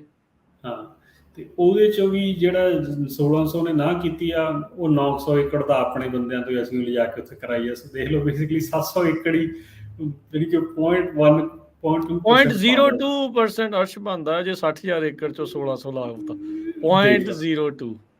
ਹੁਣ ਜਦੋਂ ਇਹਨਾਂ ਨੇ ਰਿਪੋਰਟਿੰਗ ਕਰਨੀ ਹੁੰਦੀ ਹੈ ਨਾ, ਕਾਉਂਟੀ ਨੇ DWR ਨੂੰ ਤੇ ਸਟੇਟ ਨੂੰ, ਉਹਨਾਂ ਨੇ ਇਹ ਰਿਪੋਰਟ ਕਰਨਾ ਵੀ ਜਿਹੜੇ ਅਗੇਂਸਟ ਆ 0.02% ਹੀ ਆ, ਬਾਕੀ ਸਾਰੇ ਇਨ ਫੇਵਰ। ਸੋ ਬੇਸਿਕਲੀ ਮਤਲਬ ਵੀ ਬੱਲੇ ਬੱਲੇ ਹੀ ਆ। ਹਾਂ, ਵੀ ਸਾਡੀ ਬੱਲੇ ਬੱਲੇ ਅਸੀਂ ਪਲਾਨ ਤੇ ਐਕਸ਼ਨ ਕਰ ਰਹੇ ਹਾਂ। ਸੋ ਉਹ ਹੋਰ ਵੀ ਪੱਕੇ ਹੋ ਜਾਂਦੇ ਆ ਵੀ ਹਾਂ ਇਸ ਗੋਇੰਗ ਵੈਲ। ਤਾਂ ਹੀ ਇਹ ਬਹੁਤ ਜ਼ਿਆਦਾ ਇੰਪੋਰਟੈਂਟ ਆ। ਆਪਾਂ ਅੱਗੇ ਵੀ ਗੱਲ ਕਰ ਚੁੱਕੇ ਹਾਂ ਕਿੰਨੀ ਵਾਰੀ, ਬਈ ਜਿਹੜਾ ਵੀ ਆਪਾਂ ਕੋਈ ਕੰਮ ਕਰਨਾ ਨਾ, ਉੱਥੇ ਜਾ ਕੇ ਆਪਾਂ ਨੂੰ ਇਹ ਜ਼ਰੂਰ ਆਪਦੀ ਜਿਹੜੀ ਫੀਡਬੈਕ ਆ ਉਹ ਦੇਣੀ ਚਾਹੀਦੀ ਹੈ। ਇਕੱਲੇ ਫਾਰਮਿੰਗ ਮਸਲੇ ਤੇ ਨਹੀਂ, ਹੋਰ ਵੀ ਜਿੰਨੇ ਵੀ ਆਪਣੇ ਮਸਲੇ ਹੁੰਦੇ ਨੇ ਕਮਿਊਨਿਟੀ ਦੇ, ਤੇ ਇਹ ਜ਼ਰੂਰੀ ਹੈ। ਚਾਹੇ ਲਿਖਤੀ ਕਰੋ, ਈਮੇਲ ਕਰੋ, ਜਿਵੇਂ ਮਰਜ਼ੀ ਕਰੋ, ਪਰ ਆਪਾਂ ਨੂੰ ਇਹ ਕਰਨ ਦਾ ਆਪਣਾ ਜਾਣੀ ਕਿ ਡਿਊਟੀ ਹੈ। ਹੁਣ ਜਦੋਂ ਹੁੰਦਾ ਨਹੀਂ, ਫਿਰ ਰੌਲਾ ਪਾਉਂਦੇ ਬਾਅਦ ਦੇ ਵਿੱਚ। ਉੱਥੇ ਕਿੰਨੇ ਜਾਣੇ ਸੀਗੇ ਮੌਜੂਦ ਉਸ ਦਿਨ ਮੀਟਿੰਗ ਦੇ ਵਿੱਚ?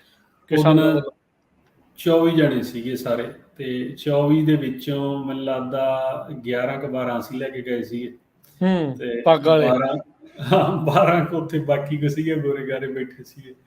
ਤੇ ਉਹ 'ਚ ਵੀ 2-4 ਇਹੋ ਜਿਹੇ ਸੀਗੇ ਵੀ ਜਿਨ੍ਹਾਂ ਨੇ, ਉਹ ਕਹਿੰਦਾ ਇੱਕ ਗੋਰਾ ਸੀਗਾ, ਕਹਿੰਦਾ ਮੇਰੇ ਕੋਲ 5 ਏਕੜ ਆ, ਨਹੀਂ ਮੈਨੂੰ ਕਹਿੰਦਾ ਇਹਨਾਂ ਨੇ ਬਿੱਲ ਲਾਤਾ 1000 ਰੁਪਈਆ ਤੇ ਸਾਲ ਦਾ, ਕਹਿੰਦਾ ਮੈਂ ਕਿਹੜਾ ਖੇਤੀ ਕਰਦਾ, ਮੈਂ ਇਹਦੇ ਅਗੇਂਸਟ ਵੋਟ ਪਾਉਣੀ ਆ। ਸੋ ਇਹੋ ਜਿਹੇ ਬੰਦੇ ਸੀਗੇ ਜਿਨ੍ਹਾਂ ਦਾ ਕੋਈ ਇਲਾਕਾ ਦੇ ਲੈਣਾ ਦੇਣਾ ਵੀ ਨਹੀਂ ਸੀਗਾ। ਹਾਂ, ਤੇ ਜਿਨ੍ਹਾਂ ਨੂੰ ਹੋਣਾ ਚਾਹੀਦਾ ਸੀ ਉਹ ਹੈ ਨਹੀਂ ਸੀਗੇ। ਕੀ ਕਹਿੰਦੇ ਆ ਕਿਸਾਨ ਉਦਾਂ ਆਪਸ 'ਚ ਜਦੋਂ ਇਹ ਗੱਲ ਕਰਦੇ ਆ, ਇਹ ਮਤਲਬ ਉਹਨਾਂ ਨੂੰ ਹੈ ਇਸ ਚੀਜ਼ ਦਾ ਥੋੜਾ ਦਰਦ ਤੁਹਾਨੂੰ ਲੱਗਦਾ ਵੀ ਓਵਰਆਲ ਇਹ ਸਾਰੀਆਂ ਚੀਜ਼ਾਂ ਨੂੰ ਦੇਖਦੇ ਹੋਏ ਵੀ ਚਲੋ ਹੁਣ ਇਹ ਤਾਂ ਮੰਨ ਲਿਆ ਵੀ ਉਦੋਂ ਵੋਟ ਦਾ ਨਹੀਂ ਪਤਾ ਲੱਗਾ ਪਾਉਣੀ ਆ, ਕੀ ਇਹ ਪਬਲਿਕ ਮੀਟਿੰਗਸ ਦਾ ਵੀ ਨਹੀਂ ਪਤਾ ਹੁੰਦਾ, ਪਹੁੰਚ ਨਹੀਂ ਸਕਦੇ, ਕਿ ਕਿੱਥੇ ਬਿਜ਼ੀ ਹੋ ਜਾਂਦੇ, ਜਾਂ ਕੀ ਤੁਹਾਨੂੰ ਕੀ ਲੱਗਦਾ, ਕੀ ਕਿਸਾਨ ਕੀ ਕਹਿੰਦੇ ਇਸ ਚੀਜ਼ ਦੇ ਉੱਤੇ? ਨਹੀਂ, ਬਿਜ਼ੀ ਦੇਖੋ ਪਤਾ ਲੱਗ ਜਾਂਦਾ, ਕਿਉਂਕਿ ਜਿੰਨੀ ਕੋਈ ਚਿੱਠੀਆਂ ਪਾਉਂਦੇ ਆ ਘਰਾਂ 'ਚ, ਉਹ ਤੋਂ ਇਹ ਤਾਂ ਗੱਲ ਹੋ ਜਾਂਦੀ ਹੁੰਦੀ ਹੈ ਵੀ ਇਹ ਤਾਂ ਨਹੀਂ ਕਹਿ ਸਕਦੇ ਵੀ ਸਾਨੂੰ ਪਤਾ ਹੀ ਨਹੀਂ ਲੱਗਦਾ। ਪਤਾ ਤਾਂ ਡੈਫੀਨਿਟਲੀ ਲੱਗਦਾ ਹੋਊ, ਤੇ ਆਪਾਂ ਵੇਸਲੇ ਹੋ ਜਾਂਦੇ, ਆਪਾਂ ਕਹਿੰਦੇ ਵੀ ਕੋਈ ਉਹ ਕਰ ਲੂਗਾ, ਚੱਲ ਯਾਰ ਇਹਨਾਂ ਨੇ ਚਲੇ ਹੀ ਜਾਣਾ, ਜਾਂ ਮੈਂ ਕਿਤੇ ਹੋਰ ਬਿਜ਼ੀ ਹੋ ਗਿਆ। ਪਰ ਆਪਾਂ ਇਹ ਚੀਜ਼ ਭੁੱਲ ਜਾਂਦੇ ਹਾਂ ਵੀ ਇਹ ਥੋੜ੍ਹੇ ਹੀ ਚਿਰ ਦੀ ਗੇਮ ਆ। ਕਿਉਂਕਿ ਮੈਂ ਇੱਕ ਪਰਸਨਲ ਗਰੋਵਰ ਨੂੰ ਜਾਣਦਾ, ਉਹਦੇ ਖੇਤ ਵੀ ਜਾ ਕੇ ਆਇਆ, ਤੇ ਉਹ ਆਲਮੰਡ ਲੱਗੇ ਹੋਏ ਆ, 200 ਏਕੜ ਜ਼ਮੀਨ ਆ, ਤੇ ਉਹਨੇ ਪਿਛਲੇ 2.5 ਸਾਲ ਦੀ 2 ਸਾਲ ਹੋ ਗਏ ਸੇਲ ਤੇ ਲਾਈ। ਉੱਥੇ ਉਹ ਜ਼ਮੀਨ ਵਿਕ ਨਹੀਂ ਰਹੀ। ਇੱਕ ਵੀ ਕਹਿੰਦਾ ਮੇਰੇ ਕੋਲ ਆਫਰ ਨਹੀਂ ਆਈ ਪਿਛਲੇ 1.5-2 ਸਾਲ ਦੇ ਵਿੱਚ। ਹਾਂ, ਤੇ ਉਹਦਾ ਰੀਜ਼ਨ ਹੀ ਇਹ ਹੈ ਵੀ ਉੱਥੇ ਕਿਉਂਕਿ ਪਾਣੀ ਦੀ ਸਮੱਸਿਆ ਹੁਣ ਸਾਰਿਆਂ ਨੂੰ ਪਤਾ ਲੱਗਦਾ ਜਾਂਦਾ, ਤੇ ਇੱਕ ਏਡਾ ਵੱਡਾ ਪਾਰਸਲ ਥੋੜਾ ਜਿਹਾ ਚਲੋ ਵੇਚਣਾ ਵੀ ਔਖਾ ਹੋ ਜਾਂਦਾ, ਉਹ ਗੱਲ ਹੋਰ ਆ। ਬਟ ਇੱਕ ਵੀ ਬੰਦੇ ਨੇ ਨਹੀਂ ਕੀਤਾ, ਕਿਸੇ ਨੇ ਲੋਅ ਬਾਲਿੰਗ ਵੀ ਨਹੀਂ ਕੀਤੀ ਵੀ ਹਾਂ ਵੀ ਘੱਟ ਲੈ ਕੇ ਦੇਖ ਲੈਂਦੇ ਆ। ਸੋ ਆਹ ਤਾਂ ਸਿਚੁਏਸ਼ਨ ਹੋਈ ਪਈ। ਜੀ ਸੋ ਬੜੀ ਫਿਕਰਮੰਦੀ ਗੱਲ ਆ। ਅਰਸ਼ਦੀਪ ਸਿੰਘ, ਇਹ ਮੰਡੇਰਾ, ਈਸਟ ਟੂਲ, ਇਹ ਸਾਰਿਆਂ ਦੇ ਵਿੱਚ ਆਪਾਂ ਸਾਰੀਆਂ ਚੀਜ਼ਾਂ ਦੇਖ ਰਹੇ ਹਾਂ। ਨੈਕਸਟ ਵਾਰੀ ਤੁਹਾਨੂੰ ਕੀ ਲੱਗ ਰਿਹਾ ਕਿ ਸਾਰੇ ਪਾਸੇ, ਸਾਰੇ GSA 'ਚ ਇਹੀ ਕੁਛ ਹੋਣ ਵਾਲਾ? ਨਹੀਂ, ਹੋਣਾ ਤਾਂ ਦੇਖੋ ਇਹੀ ਕੁਛ ਹੈ ਜੀ। ਜਿੱਥੇ ਪਾਣੀ ਦੀ ਸਮੱਸਿਆ ਨਾ, ਉਹ ਪਾਣੀ ਤੱਕ ਤੋਂ ਆਉਣਾ ਨਹੀਂ ਹੈ, ਜਾਂ ਤਾਂ ਹੁਣ ਰੱਬ ਹੀ ਮਿਹਰਬਾਨ ਹੋ ਜਾਏ, ਜਿਵੇਂ ਐਤਕੀ ਹੋ ਗਿਆ ਸੀਗਾ। ਐਤਕੀ ਬਹੁਤ ਮੀਂਹ ਪੈ ਗਏ, ਰੈਕਡ ਮੀਂਹ ਪਏ ਆ, ਤੇ ਉਹਦੇ 'ਚ ਵੀ ਹੁਣ ਜਿਵੇਂ ਇਹਨਾਂ ਨੇ ਇਹੋ ਰਨਿੰਗ, ਜਿਵੇਂ ਹੁਣ ਐਤਕੀ ਸੋਚਦੇ ਸੀ ਕਿ ਜਿਹੜਾ ਆਮ ਬੰਦਾ ਸੋਚਦਾ ਨਾ, ਉਹ ਸੋਚਦਾ ਵੀ ਐਤਕੀ ਯਾਰ ਇੰਨਾ ਮੀਂਹ ਪਿਆ, ਹੁਣ ਤਾਂ ਪਾਣੀ ਵਾਧੂ ਹੋਣਾ ਚਾਹੀਦਾ। ਬਟ ਜਿਹੜੀ ਇਹਨਾਂ ਦੀ ਐਲੋਕੇਸ਼ਨ ਹੁੰਦੀ ਹੈ, ਜਿਵੇਂ ਆਪਾਂ ਇਹਦੀ ਉਦਾਹਰਨ ਲਈਏ ਈਸਟਰਨ ਟੋਲੀ ਦੀ, ਉਹਨਾਂ ਦੀ ਰਨਿੰਗ 31 ਈਅਰਸ ਐਵਰੇਜ। ਅੱਛਾ, ਫਰਕ ਤਾਂ ਪਿਆ, ਜਿੰਨੀ ਉਹਨਾਂ ਨੇ ਐਲੋਕੇਸ਼ਨ ਕਰਨੀ ਆ ਪਾਣੀ ਦੀ, ਇਹ ਤਾਂ ਨਹੀਂ ਕਹਿੰਦੇ ਕਿ ਵੀ ਘਟ ਗਿਆ, ਬਟ ਇੰਨਾ ਨਹੀਂ ਵਧਿਆ ਹੋਣਾਗਾ। ਜਿਵੇਂ ਪਿਛਲੀ ਵਾਰੀ 0.83 ਸੀਗਾ, ਮੈਨੂੰ ਲੱਗਦਾ ਇਹਨਾਂ ਦੀ ਐਲੋਕੇਸ਼ਨ ਏਕੜ ਫੁੱਟ ਐਤਕੀ 0.87 ਹੋਈ ਹੈ ਜਾਂ 0.89 ਏਕੜ ਫੁੱਟ, ਕੁਛ ਕਿੰਨਾ ਕੀ ਫਰਕ ਪਿਆ ਹੈ ਨਾ। ਉਹ ਨਾ ਮਤਲਬ ਪਿਛਲੀ ਵਾਰੀ ਜੇ ਪੌਣੇ 11 ਇੰਚ ਸੀ ਤਾਂ ਐਤਕੀ 11 ਇੰਚ ਪਾਣੀ ਦੇ ਦੇਣਗੇ, ਬਸ ਇੰਨਾ ਹੀ ਫਰਕ ਪਿਆ ਉਹਦੇ ਜਾਂ ਤਾਂ ਹਰੇਕ ਸਾਲ ਇੰਨੇ ਮੀਂਹ ਪੈਂਦੇ ਰਹਿਣ ਫੇਰ ਗੱਲ ਹੋਰ ਆ, ਪਰ ਆਪਾਂ ਨੂੰ ਪਤਾ ਵੀ ਉਵੇਂ ਹੁੰਦਾ ਨਹੀਂ ਆਪਣੇ ਵੈਦਰ ਪੈਟਰਨ ਦੇ ਵਿੱਚ, ਹੈ ਨਾ। ਇਸ ਸਾਲ ਲੱਗਦੀ ਉਦਾਂ ਉਮੀਦ ਮੀਂਹ ਦੀ, ਪਰ it's a very short term thing, ਇਹ ਤਾਂ ਲੌਂਗ ਟਰਮ ਗੱਲ ਆ ਵੀ ਇਹ ਚੀਜ਼ ਜਿਹੜੀ ਹੋਈ ਆ। ਨਹੀਂ ਉਹ ਜਿਵੇਂ ਹੁਣ ਜੇ ਜ਼ਿਆਦਾ ਤਾਂ ਮੀਂਹ ਆਪਾਂ ਜੇ ਦੇਖੀਏ, ਆਪਾਂ ਕਹਿੰਦੇ ਜ਼ਿਆਦਾ ਮੀਂਹ ਪੈਂਦੇ ਆ ਆਪਣੇ ਬਾਹਰ, ਇਹੀ ਆ ਵੀ 12-13 ਇੰਚ ਮੀਂਹ ਪੈ ਜਾਂਦਾ, ਅਬਵ ਐਵਰੇਜ ਹੈ ਨਾ। ਤੇ ਐਤਕੀ 20 ਇੰਚ ਤੋਂ 22 ਇੰਚ ਚਲਿਆ ਗਿਆ ਕਈ ਏਰੀਆ ਦੇ ਵਿੱਚ, ਹੈ ਨਾ। ਤੇ ਜਿਵੇਂ ਅਗੇ ਉਹ ਐਵੇਂ ਤਾਂ ਹੁੰਦਾ ਨਹੀਂ ਆਪਣੇ, ਪਰ ਪਾਣੀ ਸਾਂਭਿਆ ਨਹੀਂ ਨਾ ਜਾਂਦਾ, ਫਿਰ ਉਹ ਵੀ ਕਿਹੜਾ ਵਰਤ ਹੋ ਜਾਣਾ, ਉਹ ਤਾਂ ਪੈ ਗਿਆ, ਲੰਘ ਗਿਆ, ਰੁੜ ਗਿਆ। ਬਿਲਕੁਲ, ਹੁਣ ਇਹੀ ਗੱਲ ਆਪਾਂ ਨੂੰ ਸਮਝ ਨਹੀਂ ਆ ਰਹੀ ਜੀ ਵੀ ਜਿਹੜਾ ਇੰਨਾ ਮੀਂਹ ਪੈ ਰਿਹਾ ਉਹਦਾ ਆਪਾਂ ਨੂੰ ਕੋਈ ਬੜਾ ਫਾਇਦਾ ਨਹੀਂ ਹੋਇਆਗਾ। ਆਪਾਂ ਨੂੰ ਤਾਂ ਸਗੋਂ ਇਹ ਫਾਇਦਾ ਵੀ ਹਰੇਕ ਸਾਲ 10-12 ਇੰਚ ਮੀਂਹ ਪੈਂਦਾ ਰਹੇ, ਉਹਦੇ ਜ਼ਿਆਦਾ ਫਾਇਦੇ। ਪਰ ਉਹ ਹੋਣਾ ਨਹੀਂ ਗਾ। ਉਹ ਹੋਣਾ ਨਹੀਂ ਆ, ਜਾਂ ਓਬਵੀਅਸਲੀ ਵੈਦਰ ਪੈਟਰਨ ਚੇਂਜ ਹੋ ਰਹੇ ਆ, ਹੋਰ ਵੀ ਜੇ ਔੜਾਂ ਆ ਤੇ ਔੜਾਂ ਵਧਣੀਆਂ ਆ, ਸੋਕੇ ਵਧਣੇ ਆ, ਜਦੋਂ ਮੀਂਹ ਪੈਣੇ ਆ ਉਦੋਂ ਪੈਣੇ ਇੰਨੇ ਆ ਵੀ ਫਿਰ ਫਲੱਡ ਹੋ ਜਾਂਦਾ ਹੈ। ਫਿਰ ਉਹ ਦੋਨੋਂ ਪਾਸੇ ਨੁਕਸਾਨ ਜਿਹੜਾ ਉਹ ਇਸ ਟਾਈਮ ਚੱਲ ਰਿਹਾ ਹੈ ਕਿਸਾਨ ਤੇ, ਪਤਾ ਨਹੀਂ ਕੀ ਆ। I don't know long term plans ਕੀ ਆ। ਐਗਰੀਕਲਚਰ ਖੇਤਰ ਜਿਹੜਾ ਕੈਲੀਫੋਰਨੀਆ ਦੇ ਲਈ ਬੜਾ ਅਹਿਮ ਆ। ਤੇ ਹੁਣ ਇੱਥੇ ਆਈ ਥਿੰਕ ਅਰਸ਼ਦੀਪ ਸਿੰਘ ਇੱਕ ਇਹ ਵੀ ਗੱਲ ਆ ਜਾਂਦੀ ਆ ਵੀ ਕਿਉਂਕਿ ਇਹ ਜਿੰਨਾ ਵੀ ਫੂਡ ਸੋਰਸ ਹੈ ਬਹੁਤਾ ਐਕਸਪੋਰਟ ਦਾ ਆ, ਜਿਹੜਾ ਦੇਖਿਆ ਜਾਂਦਾ ਆ, ਇਹਨੂੰ ਕ੍ਰਿਟੀਕਲ ਫੂਡ ਸੋਰਸ ਨਹੀਂ ਮੰਨਿਆ ਜਾਂਦਾ। ਕਿ ਇਹ ਵੀ ਇੱਕ ਕਾਰਨ ਆ ਵੀ ਇਹਨੂੰ ਥੋੜਾ ਬਹੁਤਾ ਨਿਗਲੈਕਟਿੰਗ, ਇਸ ਕਰਕੇ ਵੀ ਨਿਗਲੈਕਟ ਹੁੰਦਾ ਜਾਂ ਇਹਨਾਂ ਉੱਤੇ ਥੋੜਾ ਜਿਹਾ ਵੀ ਬੰਦਿਸ਼ਾਂ ਥੋੜੀਆਂ ਜ਼ਿਆਦੀਆਂ ਤਿੱਖੀਆਂ ਬਾਕੀਆਂ ਦੇ ਨਾਲੋਂ। ਨਹੀਂ ਇਹ ਤਾਂ ਮੈਨੂੰ ਲੱਗਦਾ ਵੀ ਹਜੇ ਤਾਂ ਮੈਂ ਪਰਸਨਲੀ ਮੈਨੂੰ ਦੇਖੋ ਇਹ ਐਂ ਨਹੀਂ ਲੱਗਦਾ ਹੁੰਦਾ, ਪਰਸਨਲੀ ਮੈਨੂੰ ਤਾਂ ਇਹ ਲੱਗਦਾ ਗਾ ਵੀ ਠੀਕ ਹੈ ਜਿਹੜੀਆਂ ਐਸੈਂਸ਼ੀਅਲ ਕ੍ਰਾਪਸ ਆਉਂਦੀਆਂ ਉਹਨਾਂ ਨੂੰ ਥੋੜੀ ਜ਼ਿਆਦਾ ਪੁੱਛ-ਗਿੱਛ ਹੁੰਦੀ ਆ, ਪਰ ਆਪਾਂ ਉਹ ਵੀ ਤਾਂ ਮੰਨ ਕੇ ਚੱਲੀਏ ਨਾ ਵੀ ਉਹਨਾਂ ਦੀ ਲੈਂਡ ਇੱਥੇ ਜਿਹੜੀ ਇਨਕਮ ਵਗੈਰਾ ਉਹ ਵੀ ਬਹੁਤ ਘੱਟ ਹੁੰਦੀ ਹੈ। ਸੋ ਆਪਾਂ ਇਕਨੋਮੀ ਨੂੰ ਦੇ ਵੀ ਤਾਂ ਵਾਪਸ ਜ਼ਿਆਦਾ ਰਹੇ ਹਾਂ ਨਾ, ਜਦੋਂ ਇੰਨੀ ਲਗਜ਼ਰੀ ਕ੍ਰਾਪ ਸੇਲ ਕਰ ਰਹੇ ਹਾਂ। ਤੇ ਉਹ ਗੱਲ ਉਹ ਤਾਂ ਗਿਵ ਐਂਡ ਟੇਕ ਹੀ ਆ ਦੋਨਾਂ ਦਾ ਮੈਨੂੰ ਲੱਗਦਾ। ਤੇ ਉਹ ਜੇ ਮੱਕੀ ਵਾਲਿਆਂ ਨੂੰ ਪੁੱਛੀਏ ਆਪਾਂ, ਉਹ ਕਹਿੰਦੇ ਨੇ ਵੀ ਨਹੀਂ ਤੁਸੀਂ ਵਧੀਆ ਜੀ, ਕਿਉਂਕਿ ਤੁਹਾਡੀ ਲਗਜ਼ਰੀ ਕ੍ਰਾਪ ਅਜੇ ਹੈ, ਤੁਸੀਂ ਜ਼ਿਆਦਾ ਪੈਸੇ ਬਣਾ ਲੈਂਦੇ ਹੋ। ਪਰ ਹੁਣ ਉਹ ਤਾਂ ਚਲੋ ਦੋਨਾਂ ਦੀ ਆਪਦੀ ਪ੍ਰੋਬਲਮ, ਪ੍ਰੋਜ਼ ਐਂਡ ਕੌਨਸ ਹੈਗੇ ਆ। ਪਰ ਸਾਡੀ ਸਮੱਸਿਆ ਤਾਂ ਇਹੀ ਹੈ ਵੀ ਅਸੀਂ ਐਕਟਿਵ ਨਹੀਂ ਹੈਗੇ ਉਹਨੇ ਜਿੰਨਾ ਸਾਨੂੰ ਹੋਣਾ ਚਾਹੀਦਾ ਆ। ਸੋ ਜਿੱਦਾਂ ਤੁਸੀਂ ਕਿਹਾ, ਆਈ ਥਿੰਕ ਉਹ ਪੁਆਇੰਟ ਜ਼ਿਆਦਾ ਅਹਿਮ ਆ ਵੀ ਉਹਨਾਂ ਦੇ ਉਲਟ ਹੋਣ ਦੀ ਬਜਾਏ ਉਹਨਾਂ ਨੂੰ ਨਾਲ ਲੈ ਕੇ ਜਿਹੜਾ ਮੇਨ ਹੈਗਾ ਆ ਉਹਨਾਂ ਦੇ ਨਾਲ ਲੜਾਈ ਜਿਹੜੀ ਆ ਉਹ ਚਾਹੀਦੀ ਆ। ਕੀ ਕੋਈ ਇਦਾਂ ਦੀ ਉਦਾਹਰਨ ਹੈਗੀ ਆ ਜਿੱਥੇ ਬੋਰਡ ਆਫ ਸੁਪਰਵਾਈਜ਼ਰ ਜਾਂ ਇਦਾਂ ਉਹ DWR ਦੇ ਨਾਲ ਪੰਗਾ ਲੈ ਰਹੇ ਹੋਣ ਫਾਰਮਰਸ ਦੇ ਵੱਲੋਂ? ਕੁਛ ਇਦਾਂ ਦੀ ਸੁਣਨ ਨੂੰ ਕੁਛ ਮਿਲਦਾ ਹੈਗਾ ਕਿਸੇ ਪਾਸੇ? ਹਜੇ ਤੱਕ ਤਾਂ ਦੇਖੋ ਕਿਤੇ ਨਹੀਂ ਮਿਲੀ ਹੈ ਜੀ ਕੋਈ ਐਗਜ਼ਾਮਪਲ। ਜਿਹੜੇ ਸਾਡਾ ਪਿਛਲੇ 1.5 ਸਾਲ ਦਾ ਪਾਣੀ ਦਾ ਬੜਾ ਰੌਲਾ ਪਿਆ ਹੈ ਨਾ, ਸਿਗਮਾ ਦੀ ਇੰਪਲੀਮੈਂਟੇਸ਼ਨ ਸ਼ੁਰੂ ਹੋਈ ਹੈ। ਤੇ ਜਿਵੇਂ ਇਹ ਜ਼ਰੂਰ ਹੋਇਆ ਵੀ ਜਿਹੜੀ ਐਕਸੈਪਸ਼ਨ ਇੱਕ ਇਹੀ ਹੈ ਵੀ ਮਡੇਰਾ 'ਚ ਜਦੋਂ ਉਹਨਾਂ ਨੇ ਉਹ ਇੰਜੈਕਸ਼ਨ ਲੱਗ ਗਈ ਸੀਗੀ ਤਾਂ ਉਹਨਾਂ ਦੇ ਟੈਕਸਿਸ, ਫੀਸਿਸ, ਪੈਨਲਟੀ ਸਾਰਾ ਕੁਝ ਹੋਲਡ ਤੇ ਹੋਇਆ ਹੈ। ਇਹ ਵੀ ਜੇ ਇਹਨਾਂ ਦੇ ਉਲਟ ਆ ਗਏ ਤਾਂ ਫਿਰ ਦੇਣੇ ਫੇਰ ਪੈਣੇ। ਹਾਂ ਚਲੋ ਉਹ ਤਾਂ ਫਿਰ ਉਹਨਾਂ ਨੇ ਬੈਕ ਟਰੈਕ ਕਰ ਲੈਣਾ ਹਨ। ਤੇ ਪਰ ਜਦੋਂ ਹੁਣ ਤੁਸੀਂ ਉਹ ਲੀਗਲ ਟੀਮ ਨਾਲ ਗੱਲ ਕਰਦੇ ਹੋ, ਉਹ ਕਹਿੰਦੇ ਨੇ ਵੀ ਨਹੀਂ ਜੀ ਤੁਹਾਡੀ ਪ੍ਰਾਪਰਟੀ ਡੀਵੈਲੂਏਟ ਨਹੀਂ ਕਰ ਸਕਦੇ, ਲੀਗਲੀ ਕੋਈ ਵੀ ਨਹੀਂ ਕਰ ਸਕਦਾ ਹੈ।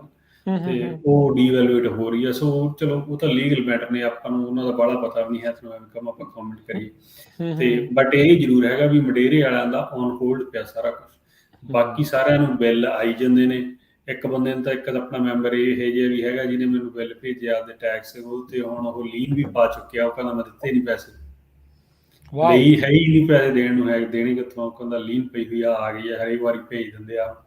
ਤੇ ਹੁਣ ਇਹਨਾਂ ਨੇ ਇਹ ਪੰਗਾ ਖੜਾ ਕਰ ਲਿਆ ਵੀ ਜਿਨ੍ਹਾਂ ਤੇ ਲੀਨ ਆ ਉਹਨਾਂ ਨੂੰ ਅਸੀਂ ਪਾਣੀ ਦੇਣਾ ਹੀ ਨਹੀਂ ਗਾ। ਅੱਛਾ, ਇਹੋ ਜਿਹੀਆਂ ਕੰਡੀਸ਼ਨਾਂ ਲਾਈ ਜਾਂਦੇ ਨੇ। ਦੋਹਰੀ ਤੀਹਰੀ ਵਾਰ ਹੀ ਆ, ਮਤਲਬ ਔਖਾ ਹੀ ਆ ਜੀ ਕੰਮ। ਬੇਸਿਕਲੀ ਛਡਾਉਣ ਵਾਲੇ ਪਾਸੇ ਨੂੰ ਹੀ ਹੋਏ ਆ, ਕਬਜ਼ਾ ਲੈ ਰਹੇ ਆ ਹੌਲੀ ਹੌਲੀ ਜਿਹੜਾ ਉਹ ਕਰਕੇ। ਸੋ ਇਹ ਫਾਈਟ ਤਾਂ ਲੰਬੀ ਆ ਤੇ ਜਿਹੜੀ ਉਹ ਕਰਨੀ ਪੈਣੀ ਆ। ਇਹ ਸ਼ੁਰੂਆਤ ਹੋ ਰਹੀ ਆ, ਜਿਉਂ ਸਿਗਨਲ ਇੰਪਲੀਮੈਂਟ ਹੋਣਾ ਆ। ਬਾਕੀ ਵੀ GSAs ਦੇ ਵਿੱਚ ਹੋਰ districts, water districts, irrigation district 'ਚ ਇਹ ਚੀਜ਼ਾਂ ਆਮ ਆਪਾਂ ਨੂੰ ਸੁਣਨ ਨੂੰ ਜਿਹੜੀਆਂ ਉਹ ਮਿਲਦੀਆਂ ਆ। ਤੇ ਆਈ ਥਿੰਕ ਇੱਥੇ ਜਿਹੜਾ ਇੱਕ CSU ਵਾਟਰ ਵਾਲੇ ਸਰਵੇ ਜਿਹਨਾਂ ਉਹਨਾਂ ਨੇ ਕਰਾਉਣਾ ਆ ਸਿਗਮਾ ਦੀ ਇੰਪਲੀਮੈਂਟੇਸ਼ਨ ਨੂੰ ਲੈ ਕੇ, ਉਹ ਵੀ ਆਈ ਥਿੰਕ ਇੰਪੋਰਟੈਂਟ ਰਹੂਗਾ। ਜਿੰਨੇ ਵੀ ਫਾਰਮਰਸ ਆ ਉਹ ਉਹਦੇ ਵਿੱਚ ਸਹੀ ਉਸ ਦਾ ਦੱਸਣ ਵੀ ਕੀ ਉਹਦਾ ਅਸਰ ਆ, ਕਿੱਦਾਂ ਹੈ। ਆਲਦੋ ਮੈਂ ਇਹ ਪਰਸਨਲੀ ਫੀਲ ਕਰਦਾ ਵੀ ਥੋੜਾ ਲੇਟ ਕਰ ਰਹੇ ਆ ਇਹਨਾਂ ਨੂੰ ਪਹਿਲੋਂ ਜਿਹੜਾ ਉਹ ਕਰਨਾ ਚਾਹੀਦਾ ਸੀਗਾ, ਪਰ ਐਟਲੀਸਟ ਦੇਰ ਆਏ ਆ ਕੇ ਦੇਖੋ ਕੀ ਜਿਹੜਾ ਉਹ ਬਣਦਾ। ਸੋ ਸਾਰੇ farmers keep N I for ਜਿਹੜੇ ਸਰਵੇ ਜਿਹੜਾ ਉਹ ਆਊਗਾ ਤੁਹਾਨੂੰ ਸਿਗਮਾ ਦੇ ਬਾਰੇ ਜਿਹੜੇ ਸਵਾਲ ਹੋਣਗੇ ਸਹੀ ਸਹੀ ਜਵਾਬ ਦੱਸਿਓ, ਫਿਰ ਐਟਲੀਸਟ ਮੇ ਵੀ ਕੁਛ ਜਿਹੜੇ ਚੇਂਜਸ ਆ ਤਬਦੀਲੀਆਂ ਜਿਹੜੀਆਂ ਉਹ ਆ ਸਕਣ। ਤੇ ਅਰਸ਼ਦੀਪ ਸਿੰਘ ਇੱਥੇ ਆਪਾਂ ਇੱਕ ਬ੍ਰੇਕ ਲੈਂਦੇ ਹਾਂ, ਬ੍ਰੇਕ ਤੋਂ ਬਾਅਦ ਚ ਸਰੋਤਿਓ ਗੱਲਬਾਤ ਨੂੰ ਜਾਰੀ ਰੱਖਾਂਗੇ। ਕੁਛ ਗ੍ਰਾਂਟਸ ਜਿਹੜੀਆਂ ਇਸ ਟਾਈਮ ਅਵੇਲੇਬਲ ਨੇ ਅਪਲਾਈ ਕਰਨ ਦੇ ਲਈ, ਉਹਦੇ ਬਾਰੇ ਗੱਲ ਕਰਾਂਗੇ। ਜੁੜੇ ਰਹਿਣਾ ਇੱਦਾਂ ਹੀ ਪੰਜਾਬੀ ਰੇਡੀਓ USA ਦੇ ਨਾਲ।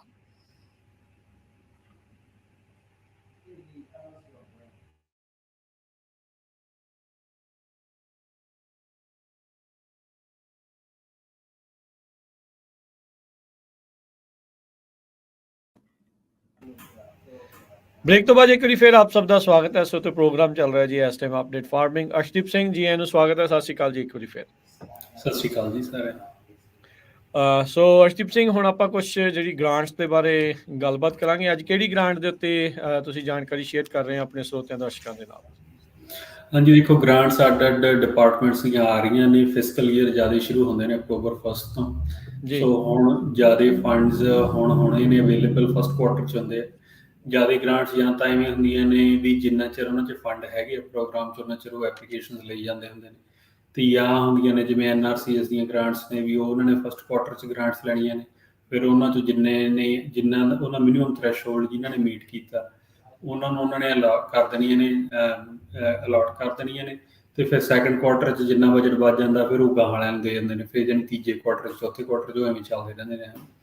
ਅਤੇ ਪਰ ਜਾਣੀ ਕਹਿਣ ਦਾ ਮਤਲਬ ਇਹ ਹੈ ਵੀ ਆਹੀ ਜਿਹੜਾ ਫਸਟ ਅਕਤੂਬਰ ਤੋਂ ਦਸੰਬਰ ਤੱਕ ਦਾ ਟਾਈਮ ਦਾ ਬੈਸਟ ਟਾਈਮ ਹੈ ਸਾਰੀਆਂ ਗ੍ਰਾਂਟਸ ਦੇ ਲਈ। ਅਤੇ ਇੱਥੇ ਤੁਸੀਂ ਤੁਹਾਡੇ ਕੋਲ ਚਾਂਸ ਜ਼ਿਆਦਾ ਹੁੰਦਾ, ਫੰਡ ਜ਼ਿਆਦਾ ਅਵੇਲੇਬਲ ਹੁੰਦੇ ਨੇ ਸਾਰੀਆਂ ਬਕਟਸ ਦੇ ਵਿੱਚ। ਤੁਸੀਂ ਜਿੱਧਰੋਂ ਮਰਜ਼ੀ ਅਪਲਾਈ ਕਰਨਾ ਚਾਹੁੰਦੇ ਹੋ, ਚਾਹੇ ਉਹ USDA ਦੀਆਂ ਨੇ ਅਤੇ ਚਾਹੇ ਉਹ CDFA ਦੀਆਂ ਨੇ। ਜਿਵੇਂ ਸਾਡੇ ਜਿਹੜੇ ਦੋ ਮੇਨ ਮਹਿਕਮੇ ਹੈਗੇ ਆ, ਗ੍ਰਾਂਟਸ ਹੋਰ ਵੀ ਆਉਂਦੀਆਂ ਜਿਵੇਂ ਏਅਰ ਪੋਲਿਊਸ਼ਨ ਬੋਰਡ ਦਿੰਦਾ ਜਾਂ ਹੋਰ ਆ, ਬਟ ਮੇਨਲੀ ਸਾਡੇ ਜਿਹੜੀ ਗਰੋਅਰਸ ਦੀਆਂ ਗ੍ਰਾਂਟਸ ਹੁੰਦੀਆਂ ਨੇ ਉਹ ਆਪਾਂ CDFA ਜਾਂ USDA ਨਾਲ ਹੀ ਡੀਲ ਕਰਦੇ ਹਾਂ। ਠੀਕ ਹੈ। ਅੱਜ ਜਿਹੜੀ ਆਪਾਂ ਸੋਚਦੇ ਸੀਗੇ ਵੀ ਇਹ ਇੱਕ ਗ੍ਰਾਂਟ ਨੂੰ ਡਿਟੇਲ 'ਚ ਡਿਸਕਸ ਕਰ ਲਈ। ਠੀਕ ਹੈ। ਅਤੇ ਕਿਉਂਕਿ ਇਹ ਅਗਲੇ ਮਹੀਨੇ ਓਪਨ ਹੋ ਜਾਣੀਆਂ ਨੇ ਗ੍ਰਾਂਟਸ CDFA ਦੀਆਂ। ਓਕੇ, ਠੀਕ ਹੈ। ਦੋ ਵੱਡੀਆਂ ਗ੍ਰਾਂਟਸ ਓਪਨ ਹੋ ਰਹੀਆਂ ਨੇ। ਇੱਕ ਤਾਂ ਹੈਲਥੀ ਸੋਇਲ ਪ੍ਰੋਗਰਾਮ ਹੁੰਦਾ HSP ਕਹਿੰਦੇ ਨੇ, ਅਤੇ ਦੂਜੀ ਹੈਗੀ ਆ ਜਿਹੜੀ ਸਵੀਪ ਦੀ। ਠੀਕ ਹੈ ਜੀ।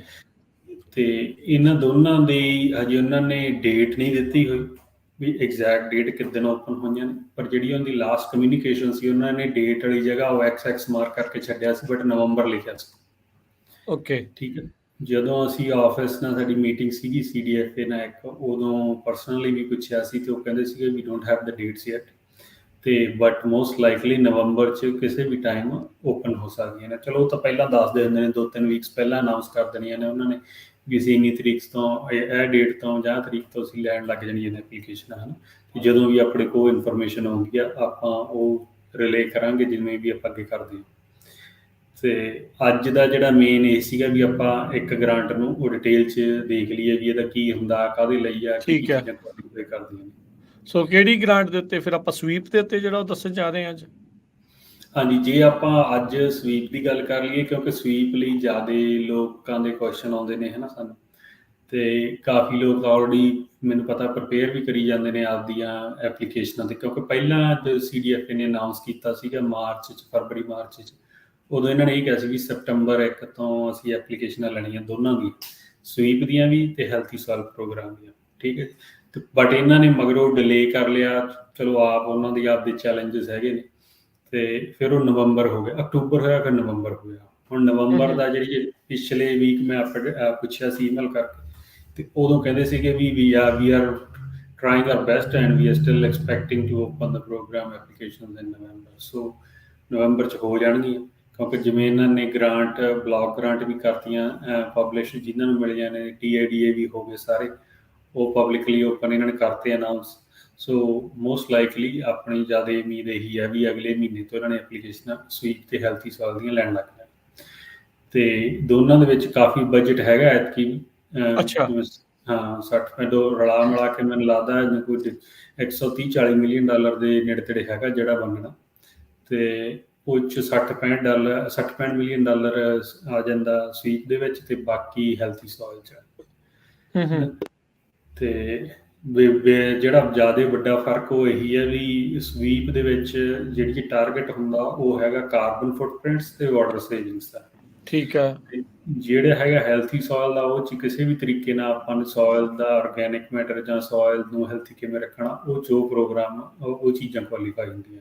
ਓਕੇ, ਠੀਕ ਹੈ। ਠੀਕ ਹੈ। ਹਾਂ। ਤੇ ਐਤਕੀ ਜਿੰਨੀਆਂ ਕਿ ਮੀਟਿੰਗਸ ਆਪਾਂ ਅਟੈਂਡ ਕੀਤੀਆਂ ਨੇ ਤੇ CDFA ਦੀਆਂ, ਉਹਨਾਂ 'ਚ ਉਹਨਾਂ ਦਾ ਬਹੁਤ ਵੱਡਾ ਪੁਸ਼ ਸੀਗਾ ਵੀ ਜਿਹੜੀਆਂ ਅੰਡਰ ਸਰਵਡ ਕਮਿਊਨਿਟੀਜ਼ ਨੇ, ਹਨ। ਠੀਕ ਹੈ। ਤੇ ਹਾਂ, ਤੇ ਉਹਨਾਂ ਨੂੰ ਉਹ ਜ਼ਿਆਦਾ ਫੋਕਸ ਕਰਨਾ ਚਾਹੁੰਦੇ ਸੀਗੇ ਵੀ ਉਹਨਾਂ ਨੂੰ ਪੈਸੇ ਜਿਹੜੇ ਉਹ ਮਿਲਣ ਹੀ ਮਿਲਣ ਕਿਸੇ ਤਰੀਕੇ ਨਾਲ, ਹਨ। ਠੀਕ ਹੈ। ਤੇ ਇਹ ਕਾਫੀ ਵੱਡਾ ਪੁਸ਼ ਸੀਗਾ ਐਤਕੀ ਇਹ, ਤੇ ਇਹ ਆਪਾਂ ਦੱਸਦੇ ਜਾਈਏ ਸਾਰਿਆਂ ਨੂੰ। ਸੋ ਇਸ ਕਰਕੇ ਆਪਾਂ ਜਦੋਂ ਸਾਰਿਆਂ 'ਚ ਕੁਆਲੀਫਾਈ ਕਰ ਜਾਂਦੇ ਹਾਂ, ਹਨ, ਜਿਹੜੇ ਅੰਡਰ ਸਰਵਡ ਚਾਹੁੰਦੇ ਆਪਣੀ ਕਮਿਊਨਿਟੀ, ਤੇ ਉਸ ਲਈ ਆਪਾਂ ਨੂੰ ਰੈਡੀ ਰਹਿਣਾ ਚਾਹੀਦਾ। ਸੋ ਹੁਣ ਜਿੱਦਾਂ ਇਹਦੇ ਲਈ ਹੈਲਦੀ ਸੋਇਲ ਆ ਜਾਂ ਚਾਹੇ ਸਵੀਪ ਵਾਲੇ ਆ, I think state water efficiency and enhancement programme ਜਿਹੜਾ ਸਵੀਪ ਆ, ਇਹਦੇ ਲਈ ਕੀ ਡਾਕੂਮੈਂਟੇਸ਼ਨ ਸੇਮ ਹੁੰਦੀ ਆ? ਕਿਉਂਕਿ ਆਈ ਥਿੰਕ ਅਰਸ਼ਦੀਪ ਸਿੰਘ, ਇਹ ਵੀ ਕਈ ਵਾਰੀ ਲੱਗਦਾ ਹੋਣਾ ਆ ਕਿਸਾਨਾਂ ਨੂੰ ਵੀ ਯਾਰ ਇਹ ਬੜਾ ਓਵਰਵੈਲਮਿੰਗ ਜਿਹਾ ਆ। ਕਿੰਨਾ ਕੁ ਸੌਖਾ ਪ੍ਰੋਸੈਸ ਆ, ਔਖਾ ਆ, ਤੇ ਕਿਹੜੀਆਂ ਚੀਜ਼ਾਂ ਦੀ ਜ਼ਰੂਰਤ ਰਹਿੰਦੀ ਇਹਨਾਂ ਨੂੰ ਕਰਨ ਦੇ ਲਈ, ਇਹਨਾਂ ਨੂੰ ਅਪਲਾਈ ਕਰਨ ਦੇ ਲਈ? ਆਨਲਾਈਨ ਹੁੰਦੀਆਂ ਆ, ਜਾਣਾ ਪੈਂਦਾ ਹੈ CDFA ਦੇ, ਜਾਂ ਕਿੱਦਾਂ ਕਰਨਾ ਪੈਂਦਾ ਹੈ? ਨਹੀਂ, ਇਹਦੇ ਲਈ ਨਾ ਜਿਹੜੀ ਐਪਲੀਕੇਸ਼ਨ ਆ ਉਹ 'ਚ ਤੱਕ ਦੇਖੋ ਇੰਨੀ ਈਜ਼ੀ ਨਹੀਂ ਹੁੰਦੀ ਹੈ ਨਾ। ਜਿਵੇਂ ਸਵੀਪ ਦਾ ਵੀ ਆ, ਉਹਨਾਂ ਨੂੰ ਆਪਾਂ ਕਿੰਨੀ ਕੁ ਤੁਸੀਂ carbon emission by numbers, exact number ਤੁਸੀਂ ਘਟਾਉਣੀ ਆ, ਹੈ ਨਾ, ਕਿੰਨੀ ਵਾਟਰ ਸੇਵਿੰਗ ਕਰਨੀ ਆ, ਕਿਵੇਂ ਕਰਨੀ ਆ, ਉਹ ਇੰਜੀਨੀਅਰਿੰਗ ਕੈਲਕੂਲੇਸ਼ਨਸ ਉਹਨਾਂ ਨੂੰ ਸਾਰੀਆਂ ਦੇਣੀਆਂ ਪੈਂਦੀਆਂ ਨੇ।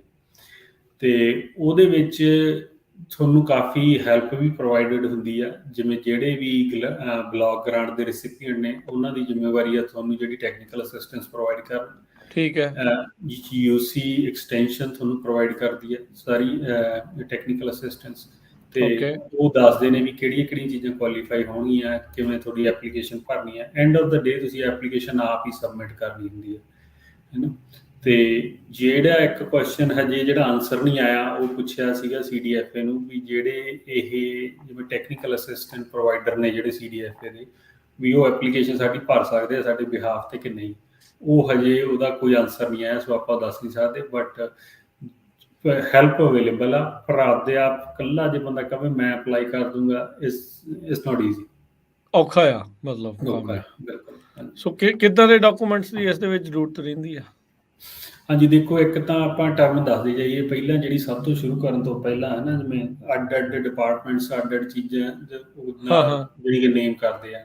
ਜਿਵੇਂ ਇੱਥੇ SDFR ਆਉਣਾ ਬਹੁਤ ਜਿਹੜੀ ਟਰਮ ਆਉਣੀ ਆ, ਸੋਸ਼ਲੀ ਡਿਸਐਡਵਾਂਟੇਜ ਫਾਰਮਰਸ ਐਂਡ ਰੈਂਚਰਸ, ਹੈ ਨਾ। ਠੀਕ ਹੈ। ਉਹਦੇ 'ਚ ਆਪਾਂ ਸਾਰਿਆਂ ਨੂੰ ਦੱਸਦੇ ਜਾਈਏ ਵੀ ਜਦੋਂ ਆਪਾਂ ਸਵੀਪ ਦੀ ਜਾਂ ਹੈਲਥੀ ਸੋਇਲ ਦੀ ਕੋਈ ਵੀ ਐਪਲੀਕੇਸ਼ਨ ਅਪਲਾਈ ਕਰਨੀ ਆ, ਆਪਾਂ ਇਹਨੂੰ ਕਲਿੱਕ ਕਰਨਾ ਇਸ ਆਪਸ਼ਨ ਨੂੰ ਵੀ ਅਸੀਂ SDFR ਨੂੰ। ਠੀਕ ਆ, ਵੀ ਅਸੀਂ ਸੋਸ਼ਲੀ ਡਿਸਐਡਵਾਂਟੇਜ ਫਾਰਮਰ ਆ, ਕਿਉਂਕਿ ਆਪਾਂ ਆ ਜਾਂਦੇ ਹਾਂ ਇਮੀਗ੍ਰੈਂਟ ਦੇ ਵਿੱਚ, ਹੈ ਨਾ, ਬਾਈ ਪਾਕਸ। ਸੋ ਆਪਾਂ ਕੁਆਲੀਫਾਈ ਕਰ ਜਾਂਦੇ ਹਾਂ ਉਹਦੇ ਲਈ। ਫਿਰ ਉਹਦੇ ਲਈ ਉਹਨਾਂ ਦੇ ਐਤਕੀ ਬਜਟ ਰਾਖਵੇਂ ਨੇ, ਕਿਉਂਕਿ ਉਹਨਾਂ ਨੇ ਪਿਛਲੀ ਵਾਰੀ ਵੀ ਕਾਫੀ ਉਹਨਾਂ ਦੀ ਫੀਡਬੈਕ ਸੀਗੀ ਵੀ ਉਹਨਾਂ ਨੂੰ ਫੰਡ ਉਹਨੇ ਗਏ ਨਹੀਂ ਗੇ SDFR ਨੂੰ ਜਿੰਨੇ ਜਾਣੇ ਚਾਹੀਦੇ ਸੀ। ਹੁਣ ਉਹਨਾਂ ਨੇ ਜਿਹੜੇ ਬਲਾਕ ਗ੍ਰਾਂਟ 'ਚ 25% ਰਾਖਵੇਂ ਕੀਤੇ, 25% ਤਾਂ ਉਹਨਾਂ ਨੇ SDFR ਨੂੰ ਹੀ ਦੇਣੇ ਨੇ, ਨਹੀਂ ਦੇਣੇ ਨਹੀਂ ਕਿਸੇ ਨੂੰ, ਹੈ ਨਾ। ਤੇ ਉਹ 'ਚੋਂ ਵੱਧ ਵੀ ਸਕਦੇ ਆ, ਮਿਨੀਮਮ 25% ਉਹਨਾਂ ਨੇ ਜਿਹੜੀ ਕੰਡੀਸ਼ਨ ਲਿਖੀ ਹੋਈ। ਠੀਕ ਹੈ। ਤੇ ਇੱਕ ਤਾਂ ਇਹ ਬਹੁਤ ਜ਼ਰੂਰੀ ਹੈ ਜਦੋਂ ਆਪਾਂ ਕੋਈ ਵੀ ਐਪਲੀਕੇਸ਼ਨ ਭਰਦੇ ਹਾਂ, ਕਿ ਜਿਹੜਾ ਵੀ CDFA ਦਾ ਹੋਵੇ ਜਿੱਤੇ SDFR ਆ ਗਿਆ, ਉਹ ਕਲਿੱਕ ਕਰਨਾ ਹੀ ਕਰਨਾ ਹੈ। ਹਾਂ, ਉਹਦੇ ਲਈ ਆਪਾਂ ਕੁਆਲੀਫਾਈ ਕਰਦੇ। ਠੀਕ ਹੈ। ਓਕੇ, ਠੀਕ ਹੈ। ਬਾਕੀ ਹੁਣ ਆਪਾਂ ਸਵੀਪ ਨੂੰ ਚਲੋ ਡਿਟੇਲ 'ਚ ਡਿਸਕਸ ਕਰੀਏ। ਸਵੀਪ ਦੇ ਦੇਖੋ 2 ਸੈਕਸ਼ਨ ਨੇ ਮੇਨਲੀ, ਹੈ ਨਾ। ਇੱਕ ਤਾਂ ਹੈਗਾ ਪਾਣੀ ਦੀ ਸੇਵਿੰਗ, ਤੇ ਇੱਕ ਹੈਗਾ ਕਾਰਬਨ ਫੁੱਟਪ੍ਰਿੰਟ। ਠੀਕ ਹੈ ਜੀ। ਕਾਰਬਨ ਫੁੱਟਪ੍ਰਿੰਟ 'ਚ ਅਸੀਂ ਜਸਟੀਫਾਈ ਕਿਵੇਂ ਕਰਦੇ ਹਾਂ ਵੀ ਜੇ ਸਾਡਾ ਜਿਹੜਾ ਯੂਟਿਲਿਟੀ ਦਾ ਬਿੱਲ ਘੱਟ ਜੇ ਕਿਸ ਤਰੀਕੇ ਨਾਲ। ਓਕੇ, ਠੀਕ ਹੈ। ਤੇ ਉਹ 'ਚੋਂ ਜਿਵੇਂ ਕਿਸੇ ਕੋ PG ਇੰਡੀਆ, ਕਿਸੇ ਕੋ ਸਦਰਨ ਕੈਲੀਫੋਰਨੀਆ ਐਡੀਸਨ, ਅੱਡ ਪ੍ਰੋਵਾਈਡਰ ਹੋਣਗੇ ਸਾਰਿਆਂ ਦੇ, ਤੇ ਉਹਦੇ 'ਚ ਉਹ ਸੋਲਰ ਲੱਗ ਜਾਂਦਾ, ਹੈ ਨਾ। ਆਮ ਹੀ ਆਪਣੇ ਬੰਦਿਆਂ ਨੂੰ ਇਹ ਜ਼ਿਆਦਾ ਪਤਾ ਹੁੰਦਾ ਵੀ ਉਹ ਇੱਕ ਗ੍ਰਾਂਟ 'ਚ ਸੋਲਰ ਲੱਗਦਾ, ਦੈਸਾ ਆਪਾਂ ਨੂੰ ਕਿਵੇਂ ਯਾਦ ਰੱਖਦੇ ਹਾਂ ਆਪਾਂ, ਹੈ ਨਾ। ਤੇ ਉਹਦੇ 'ਚ ਸੋਲਰ ਲਾ ਸਕਦੇ ਆ ਤੁਸੀਂ। ਸੋਲਰ ਲਾ ਕੇ ਤੁਸੀਂ ਉਹ ਕਰ ਸਕਦੇ ਆ ਵੀ ਜਿਹੜਾ ਗ੍ਰਿਡ ਤੇ ਲੋਡ ਘਟ ਜੇ, ਤੇ ਕਿਉਂਕਿ ਉਹ ਨੈਚੁਰਲ ਰੀਨਿਊਏਬਲਸ ਐਨਰਜੀ ਨਹੀਂ ਗੀ, ਤੇ ਇੱਥੋਂ ਰੀਨਿਊਏਬਲ ਐਨਰਜੀ ਆ, ਹਨਾ, ਤੇ ਇਹ ਸੋਲਰ ਤੋਂ ਲੈਂਦੇ ਆ, ਤੇ ਉਹਦੇ ਨਾਲ ਇੱਕ ਤਾਂ ਇਹ ਕੁਆਲੀਫਾਈ ਹੋ ਜਾਂਦਾ। ਠੀਕ ਹੈ। ਤੇ ਦੂਜਾ ਹੁੰਦਾ ਵੀ ਪਾਣੀ ਦੀ ਸੇਵਿੰਗ ਕਰਦੇ ਹਾਂ ਅਸੀਂ ਕਿਸੇ ਵੀ ਤਰੀਕੇ ਨਾਲ। ਜੇ ਤਾਂ ਕੋਈ ਫਲੱਡ ਇਰੀਗੇਸ਼ਨ ਕਰ ਰਿਹਾ ਹੋਣਾ, ਹਨਾ, ਤਾਂ ਉਹ ਕਰ ਸਕਦਾ ਡ੍ਰਿਪ ਦੇ ਵਿੱਚ ਕਨਵਰਟ, ਡ੍ਰਿਪ ਜਾਂ ਸਪ੍ਰਿੰਕਲਰ 'ਚ। ਤੇ ਜਾਂ ਜਿਹੜੇ ਪੁਰਾਣੇ ਸਿਸਟਮ ਲੱਗੇ ਹੋਏ ਆ, ਐਫੀਸ਼ੀਐਂਟ ਨਹੀਂ ਹੈਗੇ, 15 ਸਾਲ ਦੀ ਉਮਰ ਮੰਨ ਕੇ ਚੱਲਦੇ ਆ, ਜਨਰਲੀ ਰੂਲ ਆਫ ਥੰਬ ਇਹੀ ਹੈ ਵੀ ਕੋਈ ਵੀ ਇਰੀਗੇਸ਼ਨ ਸਿਸਟਮ ਜਿਹੜਾ ਡ੍ਰਿਪ ਤੇ ਜਾਂ ਦੂਜੇ ਸਿਸਟਮ ਲੱਗੇ ਨੇ ਜਿਹੜੇ ਆਪਣੇ ਹੁਣ ਸਪ੍ਰਿੰਕਲਰ ਦੇ ਜਾਂ ਮਾਈਕਰੋਜੈਟ ਵਗੈਰਾ, ਉਹਨਾਂ ਦੀ 15 ਸਾਲ ਏਜ ਮੰਨ ਕੇ ਚੱਲਦੇ। ਜੇ 15 ਸਾਲ ਤੋਂ ਪੁਰਾਣਾ ਤਾਂ ਉਹ ਵੀ ਕੁਆਲੀਫਾਈ ਹੋ ਜਾਂਦਾ ਬਹੁਤ ਈਜ਼ੀਲੀ, ਉਹਦੇ ਪੁਆਇੰਟ ਬਣ ਜਾਂਦੇ ਨੇ ਕਾਫੀ। ਠੀਕ ਹੈ ਜੀ। ਜਾਂ 15 ਦੇ ਨੇੜੇ ਤੇੜੇ ਹੋਵੇ, ਹੈ ਨਾ। ਤੇ ਜਾਂ ਫਿਰ ਤੁਹਾਡਾ ਸਿਸਟਮ ਐਫੀਸ਼ੀਐਂਟ ਨਾ ਹੋਵੇ। ਉਹ 'ਚ ਜਿਵੇਂ ਐਗਜ਼ਾਮਪਲਾਂ ਆਉਂਦੀਆਂ, ਮੰਨ ਲਓ ਵੀ ਮੇਰੇ ਕੋਲ 40 ਏਕੜ ਦਾ ਲੋਟ ਹੈਗਾ ਅੱਜ, ਤੇ ਉਹ 'ਚ ਪਹਿਲਾਂ 20 ਏਕੜ ਪਲਾਂਟ ਕੀਤੇ ਸੀ, 20 ਏਕੜ ਦਾ ਇਰੀਗੇਸ਼ਨ ਸਿਸਟਮ ਲਾ ਲਿਆ, ਤੇ ਮਗਰੋਂ ਮੈਂ 10 ਏਕੜ ਹੋਰ ਐਡ ਕਰ ਲਏ, 5 ਹੋਰ ਐਡ ਕਰ ਲਏ। ਪਰ ਹੁਣ ਮੇਰਾ ਸਿਸਟਮ ਮੈਂ ਉਹ ਨਹੀਂ ਵਧਾਈ ਜਾਂਦਾ, ਪਰ ਉਹ ਬਾਇਓ ਇੰਜੀਨੀਅਰਿੰਗ ਸਟੱਡੀ ਉਹ ਮੋਸਟ ਐਫੀਸ਼ੀਐਂਟ ਨਹੀਂ ਹੈਗਾ। ਨਹੀਂ, ਠੀਕ ਹੈ, ਓਕੇ, ਠੀਕ ਹੈ ਨਾ। ਤੇ ਉਹਦੇ ਲਈ ਸਾਨੂੰ ਫਿਰ ਅਸੀਂ ਜਿਵੇਂ 2 ਸੈੱਟਾਂ 'ਚ ਪਾਣੀ ਚਲਾਉਂਦੇ ਹਾਂ, ਕਿਤੇ 3 ਸੈੱਟਾਂ 'ਚ ਪਾਣੀ ਚਲਾਉਂਦੇ ਹਾਂ, ਸੋ ਮੋਟਰ ਚੱਲਦੀ ਹੋ ਰਹਿੰਦੀ ਹੈ। ਤੇ ਜੇ ਵੱਡੀ ਮੋਟਰ ਹੋਵੇ, ਵੱਡੇ ਪਾਈਪ ਵਗੈਰਾ ਹੋਣ ਜਿਹੜੇ ਥੱਲੇ ਅੰਡਰਗਰਾਊਂਡ ਪਾਏ ਹੋਏ ਆ, ਤੇ ਉਹ ਇੱਕੋ ਸੈੱਟ 'ਚ ਚੱਲ ਕੇ ਸਾਰਾ ਪਾਣੀ ਲੱਗ ਜੇ, ਤਾਂ ਉਹਦੇ ਨਾਲ ਵੀ ਪਾਣੀ ਦੀ ਸੇਵਿੰਗ ਹੋ ਜਾਏ। ਬਿਜਲੀ ਵੀ ਬਚਦੀ ਹੈ ਨਾਲੇ, ਫਿਰ ਬਿਜਲੀ ਵੀ ਬਚ। ਸੋ ਅੱਡ ਤਰੀਕੇ ਆ ਉਹਨੂੰ ਜਸਟੀਫਾਈ ਕਰਨ ਦੇ। ਸੋ ਕੁਛ ਕੁ ਜਿਹੜੀ ਇਹ ਮੇਨ ਐਗਜ਼ਾਮਪਲਾਂ ਹੈਗੀਆਂ। ਅਫਕੋਰਸ ਹੋਰ ਵੀ ਹੁੰਦੀਆਂ ਨੇ, ਜਿਵੇਂ ਤੁਹਾਡੇ ਕੇਸ ਬਾਏ ਕੇਸ ਉਹ ਅੱਡ ਡਿਫਰ ਕਰਦੇ ਹਨ। ਤੇ ਇਹ ਚੀਜ਼ਾਂ ਆਪਾਂ ਨੂੰ ਦੇਖੋ, ਜਦੋਂ ਐਪਲੀਕੇਸ਼ਨ ਭਰਨੀ ਆ ਅੱਗੇ, ਜਿਹੜਾ ਮੇਰਾ ਆਪਦਾ ਪਰਸਨਲ ਐਕਸਪੀਰੀਅੰਸ ਵੀ ਇਹੀ ਆ ਵੀ ਜਦੋਂ ਐਪਲੀਕੇਸ਼ਨ ਓਪਨ ਹੁੰਦੀਆਂ ਨੇ, ਉਦੋਂ ਆਉਂਦੀ ਆ ਆਪਣੇ ਕੋਲ ਨਿਊਜ਼ ਵੀ ਪਾਈ ਆ ਓਪਨ ਹੋ ਗਈ ਐਪਲੀਕੇਸ਼ਨ। ਪਰ ਉਹਦੇ 'ਚ ਫਿਰ ਜਦੋਂ ਇਹ ਖਾਸ ਕਰਕੇ ਸਵੀਪ ਦੀ ਐਪਲੀਕੇਸ਼ਨ ਭਰਨ ਲਈ ਤੁਹਾਨੂੰ 6 ਤੋਂ 8 ਹਫ਼ਤੇ ਲੱਗ ਜਾਂਦੇ ਆ। ਓ ਰੀਅਲੀ? ਹਾਂ, ਜੇ ਉਹ ਵੀ ਤੁਸੀਂ ਆਪ ਐਫੀਸ਼ੀਐਂਟ ਹੈਗੇ ਆ, ਮਗਰ ਪੈ ਕੇ ਕੰਮ ਕਰਾਉਣ ਵਾਲੇ ਬੰਦੇ ਹੈਗੇ ਆ, ਤਾਂ ਇਹ ਛੇਤੀ ਹੁੰਦਾ, ਨਹੀਂ ਇੱਦਾਂ ਵੀ ਸਮਾਂ ਜ਼ਿਆਦਾ ਲੱਗ ਜਾਂਦਾ ਆ। ਵਾਓ। ਸੋ 2 ਮਹੀਨੇ ਦਾ ਸਮਾਂ, ਤੇ ਅਕਤੂਬਰ ਅਜੇ ਖੁੱਲ੍ਹਣੀ ਆ, ਨਵੰਬਰ, ਫਿਰ ਉਹ ਵੇਖ ਲਓ ਉੱਥੇ ਬਲੂਮ ਦੇ ਟਾਈਮ ਤੇ ਪਹੁੰਚ ਜਾਣਾ ਕੰਮ। ਹਾਂਜੀ, ਉਹਨਾਂ ਨੇ ਫਿਰ ਐਪਲੀਕੇਸ਼ਨਾਂ ਲੈਣੀਆਂ ਨੇ। ਜੇ ਲਿਖਿਆ ਤਾਂ ਉਹਨਾਂ ਨੇ ਇਹ ਵੀ ਅਪ ਟੂ ਜਦੋਂ ਤੱਕ ਫੰਡ ਨਹੀਂ ਐਗਜ਼ਾਸਟ ਹੁੰਦੇ। ਪਰ ਜਿਹੜਾ ਪ੍ਰੀਵੀਅਸ ਐਕਸਪੀਰੀਅੰਸ ਦੇ ਜਾਂ ਹਿਸਟੋਰੀਕਲ ਡੇਟਾ ਦੀ ਆਪਾਂ ਗੱਲ ਕਰੀਏ, ਤਾਂ ਜਨਵਰੀ ਸ਼ੁਰੂ 'ਚ ਫੰਡ ਖਤਮ ਹੋ ਜਾਂਦੇ ਆ ਹਰ ਇੱਕ ਵਾਰੀ। ਅੱਛਾ। 2 ਮਹੀਨਿਆਂ 'ਚ ਨਿਕਲ ਜਾਂਦੇ ਨੇ ਸਾਰੇ। 2 ਮਹੀਨਿਆਂ 'ਚ ਜਿਨ੍ਹਾਂ ਨੂੰ ਮਿਲਣਾ ਉਹਨਾਂ ਨੂੰ ਮਿਲ ਜਾਂਦਾ। ਹਾਂ, ਐਪਲੀਕੇਸ਼ਨਾਂ ਉਨੀਆਂ ਕੁ ਲੱਗ ਜਾਂਦੀਆਂ ਨੇ, ਤੇ ਉਹ ਸਕੋਰ ਵਗੈਰਾ ਕਰ ਲੈਂਦੇ ਨੇ, ਤੇ ਮਾਰਚ 'ਚ ਦੱਸ ਦਿੰਦੇ ਨੇ, ਤੇ ਅਪ੍ਰੈਲ 'ਚੋਂ ਫਿਰ ਸਮਰ ਟਾਈਮ ਤੁਸੀਂ ਆਪਦੇ ਪ੍ਰੋਜੈਕਟਸ ਕੋਈ ਮਿਨੀਮਮ ਸਕੋਰ ਵੀ ਇਹਨਾਂ ਨੇ ਰੱਖਿਆ ਵੀ ਇਸ ਮਿਨੀਮਮ ਸਕੋਰ ਤੋਂ ਉੱਤੇ ਵਾਲਿਆਂ ਨੂੰ ਜਾਂ ਉਹ ਤੋਂ ਘੱਟ ਵਾਲਿਆਂ ਨੂੰ ਇਹ ਸਕੋਰ ਦੇ ਨਾਲ ਫਿਰ ਕੀ ਸਕੋਰ ਹੀ ਡਿਸਾਈਡ ਕਰਦਾ ਵੀ ਇਹਨੂੰ ਮਿਲਣੀ ਹੈ ਕਿ ਨਹੀਂ ਮਿਲਣੀ ਇਹ ਚੀਜ਼ ਗ੍ਰਾਂਟ? ਹਾਂਜੀ, ਪਿਛਲੀ ਵਾਰੀ ਇਹਨਾਂ ਨੇ ਨਵਾਂ ਸਿਸਟਮ ਟਰਾਈ ਕੀਤਾ ਸੀ, ਜਿਸ 'ਚ ਫਸਟ ਕਮ ਫਸਟ ਸਰਵਿਸ ਸੀ, ਐਜ਼ ਲੌਂਗ ਐਜ਼ ਕਿ ਤੁਸੀਂ ਮਿਨੀਮਮ ਥ੍ਰੈਸ਼ਹੋਲਡ ਮੀਟ ਕਰਦੇ ਹੋ। ਓਕੇ, ਠੀਕ ਹੈ। ਤੇ ਇਸ ਵਾਰ ਫਰਕ ਆ? ਉਹਦੇ ਤੇ ਬਹੁਤ ਫਿਰ ਇਹਨਾਂ ਨੂੰ ਨੈਗੇਟਿਵ ਫੀਡਬੈਕ ਗਈ ਸੀਗੀ, ਤੇ ਕਿਉਂਕਿ ਦੋਨਾਂ ਦੇ ਪ੍ਰੋਜ਼ ਐਂਡ ਕੌਨਸ ਨੇ। ਇੱਕ ਤਾਂ ਮੈਂ ਵੀ ਮੀਟਿੰਗ 'ਚ ਇਹਨਾਂ ਦਾ ਐਜ਼ ਐਡਵਾਈਜ਼ਰ ਗਿਆ ਸੀ, ਬੈਠ ਕੇ ਆਇਆ ਉੱਥੇ, ਇਹਨਾਂ ਨੂੰ ਦੇਖ ਕੇ ਆਇਆ ਫੀਡਬੈਕ, ਤੇ ਉਹ ਦੋਨੋਂ ਸਿਸਟਮ ਦੀ ਆਪਦੇ ਪ੍ਰੋਜ਼ ਐਂਡ ਕੌਨਸ ਹੈਗੇ ਨੇ। ਪਰ ਐਤਕੀ ਹੁਣ ਇਹਨਾਂ ਨੇ ਇਹ ਡਿਸਾਈਡ ਕੀਤਾ ਵੀ ਸਕੋਰਿੰਗ ਸਿਸਟਮ ਤੇ ਹੀ ਜਾਣਾ ਅਸੀਂ, ਜਿਹੜੇ ਪਹਿਲਾਂ ਉਦੋਂ ਪਿਛਲੀ ਵਾਰੀ ਵਾਲਾ ਸੀਗਾ। ਸੋ ਜਿਹਦਾ ਸਕੋਰ ਉਸ ਹਿਸਾਬ ਦੇ ਨਾਲ ਬੈਟਰ ਆ, ਉਹਨੂੰ ਪਹਿਲੋਂ ਮਿਲ ਜਾਣੀ ਆ।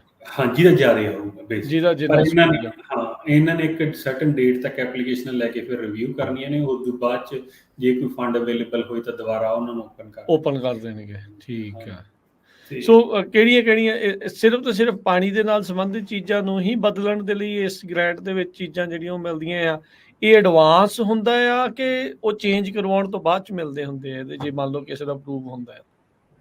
ਨਹੀਂ, ਦੇਖੋ, ਜਿਹੜੀਆਂ ਗ੍ਰਾਂਟਸ ਨੇ ਨਾ, ਮੈਂ ਸਾਰੀਆਂ ਚਲੋ ਨਾ ਕਹਾਂ, ਜ਼ਿਆਦਾਤਰ ਜਿਹੜੀਆਂ ਗ੍ਰਾਂਟਸ ਨੇ ਉਹ ਇਵੇਂ ਹੀ ਹੁੰਦੀਆਂ ਨੇ ਵੀ ਤੁਸੀਂ ਜਿਹੜਾ ਆਪਦਾ ਪ੍ਰੋਜੈਕਟ ਕੰਪਲੀਟ ਕੀਤਾ, ਤੇ ਫਿਰ ਤੁਸੀਂ ਉਹਨਾਂ ਨੂੰ ਇਨਵੋਇਸ ਭੇਜਣੀ ਆ ਆਪਦੀ ਰਿਪੋਰਟ ਤੇ, ਫਿਰ ਉਹ ਤੁਹਾਨੂੰ ਉਹ ਫੰਡ ਰਿਲੀਜ਼ ਕਰਦੇ ਆ। ਇੰਸਪੈਕਸ਼ਨ ਹੁੰਦੀ ਆ, ਇੰਸਪੈਕਸ਼ਨ, ਠੀਕ ਹੈ। ਇੰਸਪੈਕਸ਼ਨ ਆ ਕੇ ਕਰਕੇ ਜਾਂਦਾ ਬੰਦਾ, ਤੇ ਉਹਨੇ ਜਦੋਂ ਸਾਈਨ ਆਫ ਕਰਤੇ, ਤੇ ਫਿਰ ਉਸ ਤੋਂ ਬਾਅਦ 'ਚ ਇਹ ਤੁਹਾਨੂੰ ਫੰਡ ਰਿਲੀਜ਼ ਹੋ ਜਾਂਦੇ ਆ। 15 ਦਿਨ ਤੋਂ ਲੈ ਕੇ 4 ਹਫ਼ਤੇ ਲੱਗ ਜਾਂਦੇ ਨੇ ਕਈ ਵਾਰੀ। ਠੀਕ ਹੈ। ਪਰ ਜਦੋਂ ਤੁਸੀਂ ਸਾਈਨ ਕਰਦੇ ਆ ਕੰਟਰੈਕਟ ਕਿਸੇ ਵੀ ਆਪਦੇ ਵੈਂਡਰਸ ਨਾਲ, ਉੱਥੇ ਤੁਸੀਂ ਇਹ ਕਰ ਸਕਦੇ ਹੋ, ਉਹਨੂੰ ਕਹੋ ਵੀ ਅਸੀਂ 10% ਡਾਊਨ ਦੇਵਾਂਗੇ ਜਾਂ ਜਿੰਨਾ ਮਿਨੀਮਮ ਕਰ ਸਕਦੇ ਹਾਂ, ਤੇ ਬਾਕੀ ਸੀ ਜੋ ਸਾਡੀ ਗ੍ਰਾਂਟ ਮਿਲਣਗੇ ਉਦੋਂ ਬਾਅਦ ਚ ਉਸ ਦੇਵਾਂਗੇ ਤੋਂ ਜਾਂ ਬਾਅਦ 90 ਡੇਜ਼ ਕੁਛ ਇਵੇਂ ਦਾ ਲਿਖ ਲਓ ਨਾ ਟਰਮਸ। ਤੇ ਹੂੰ ਜ਼ਿਆਦਾ ਜਿਹੜੇ ਵੈਂਡਰ ਹੁੰਦੇ ਨੇ ਉਹ ਕਰ ਲੈਂਦੇ ਨੇ ਕਿਉਂਕਿ ਪ੍ਰੋਗਰਾਮ ਸਾਰਿਆਂ ਨੂੰ ਪਤਾ ਹੁੰਦਾ, ਉਹਨਾਂ ਨੂੰ ਪਤਾ ਵੀ ਗਰੰਟਡ ਮਨੀ ਹੈ ਇਹ ਜੇ ਕਿਹੜਾ ਅਪਰੂਵ ਹੋ ਗਿਆ ਬੰਦਾ।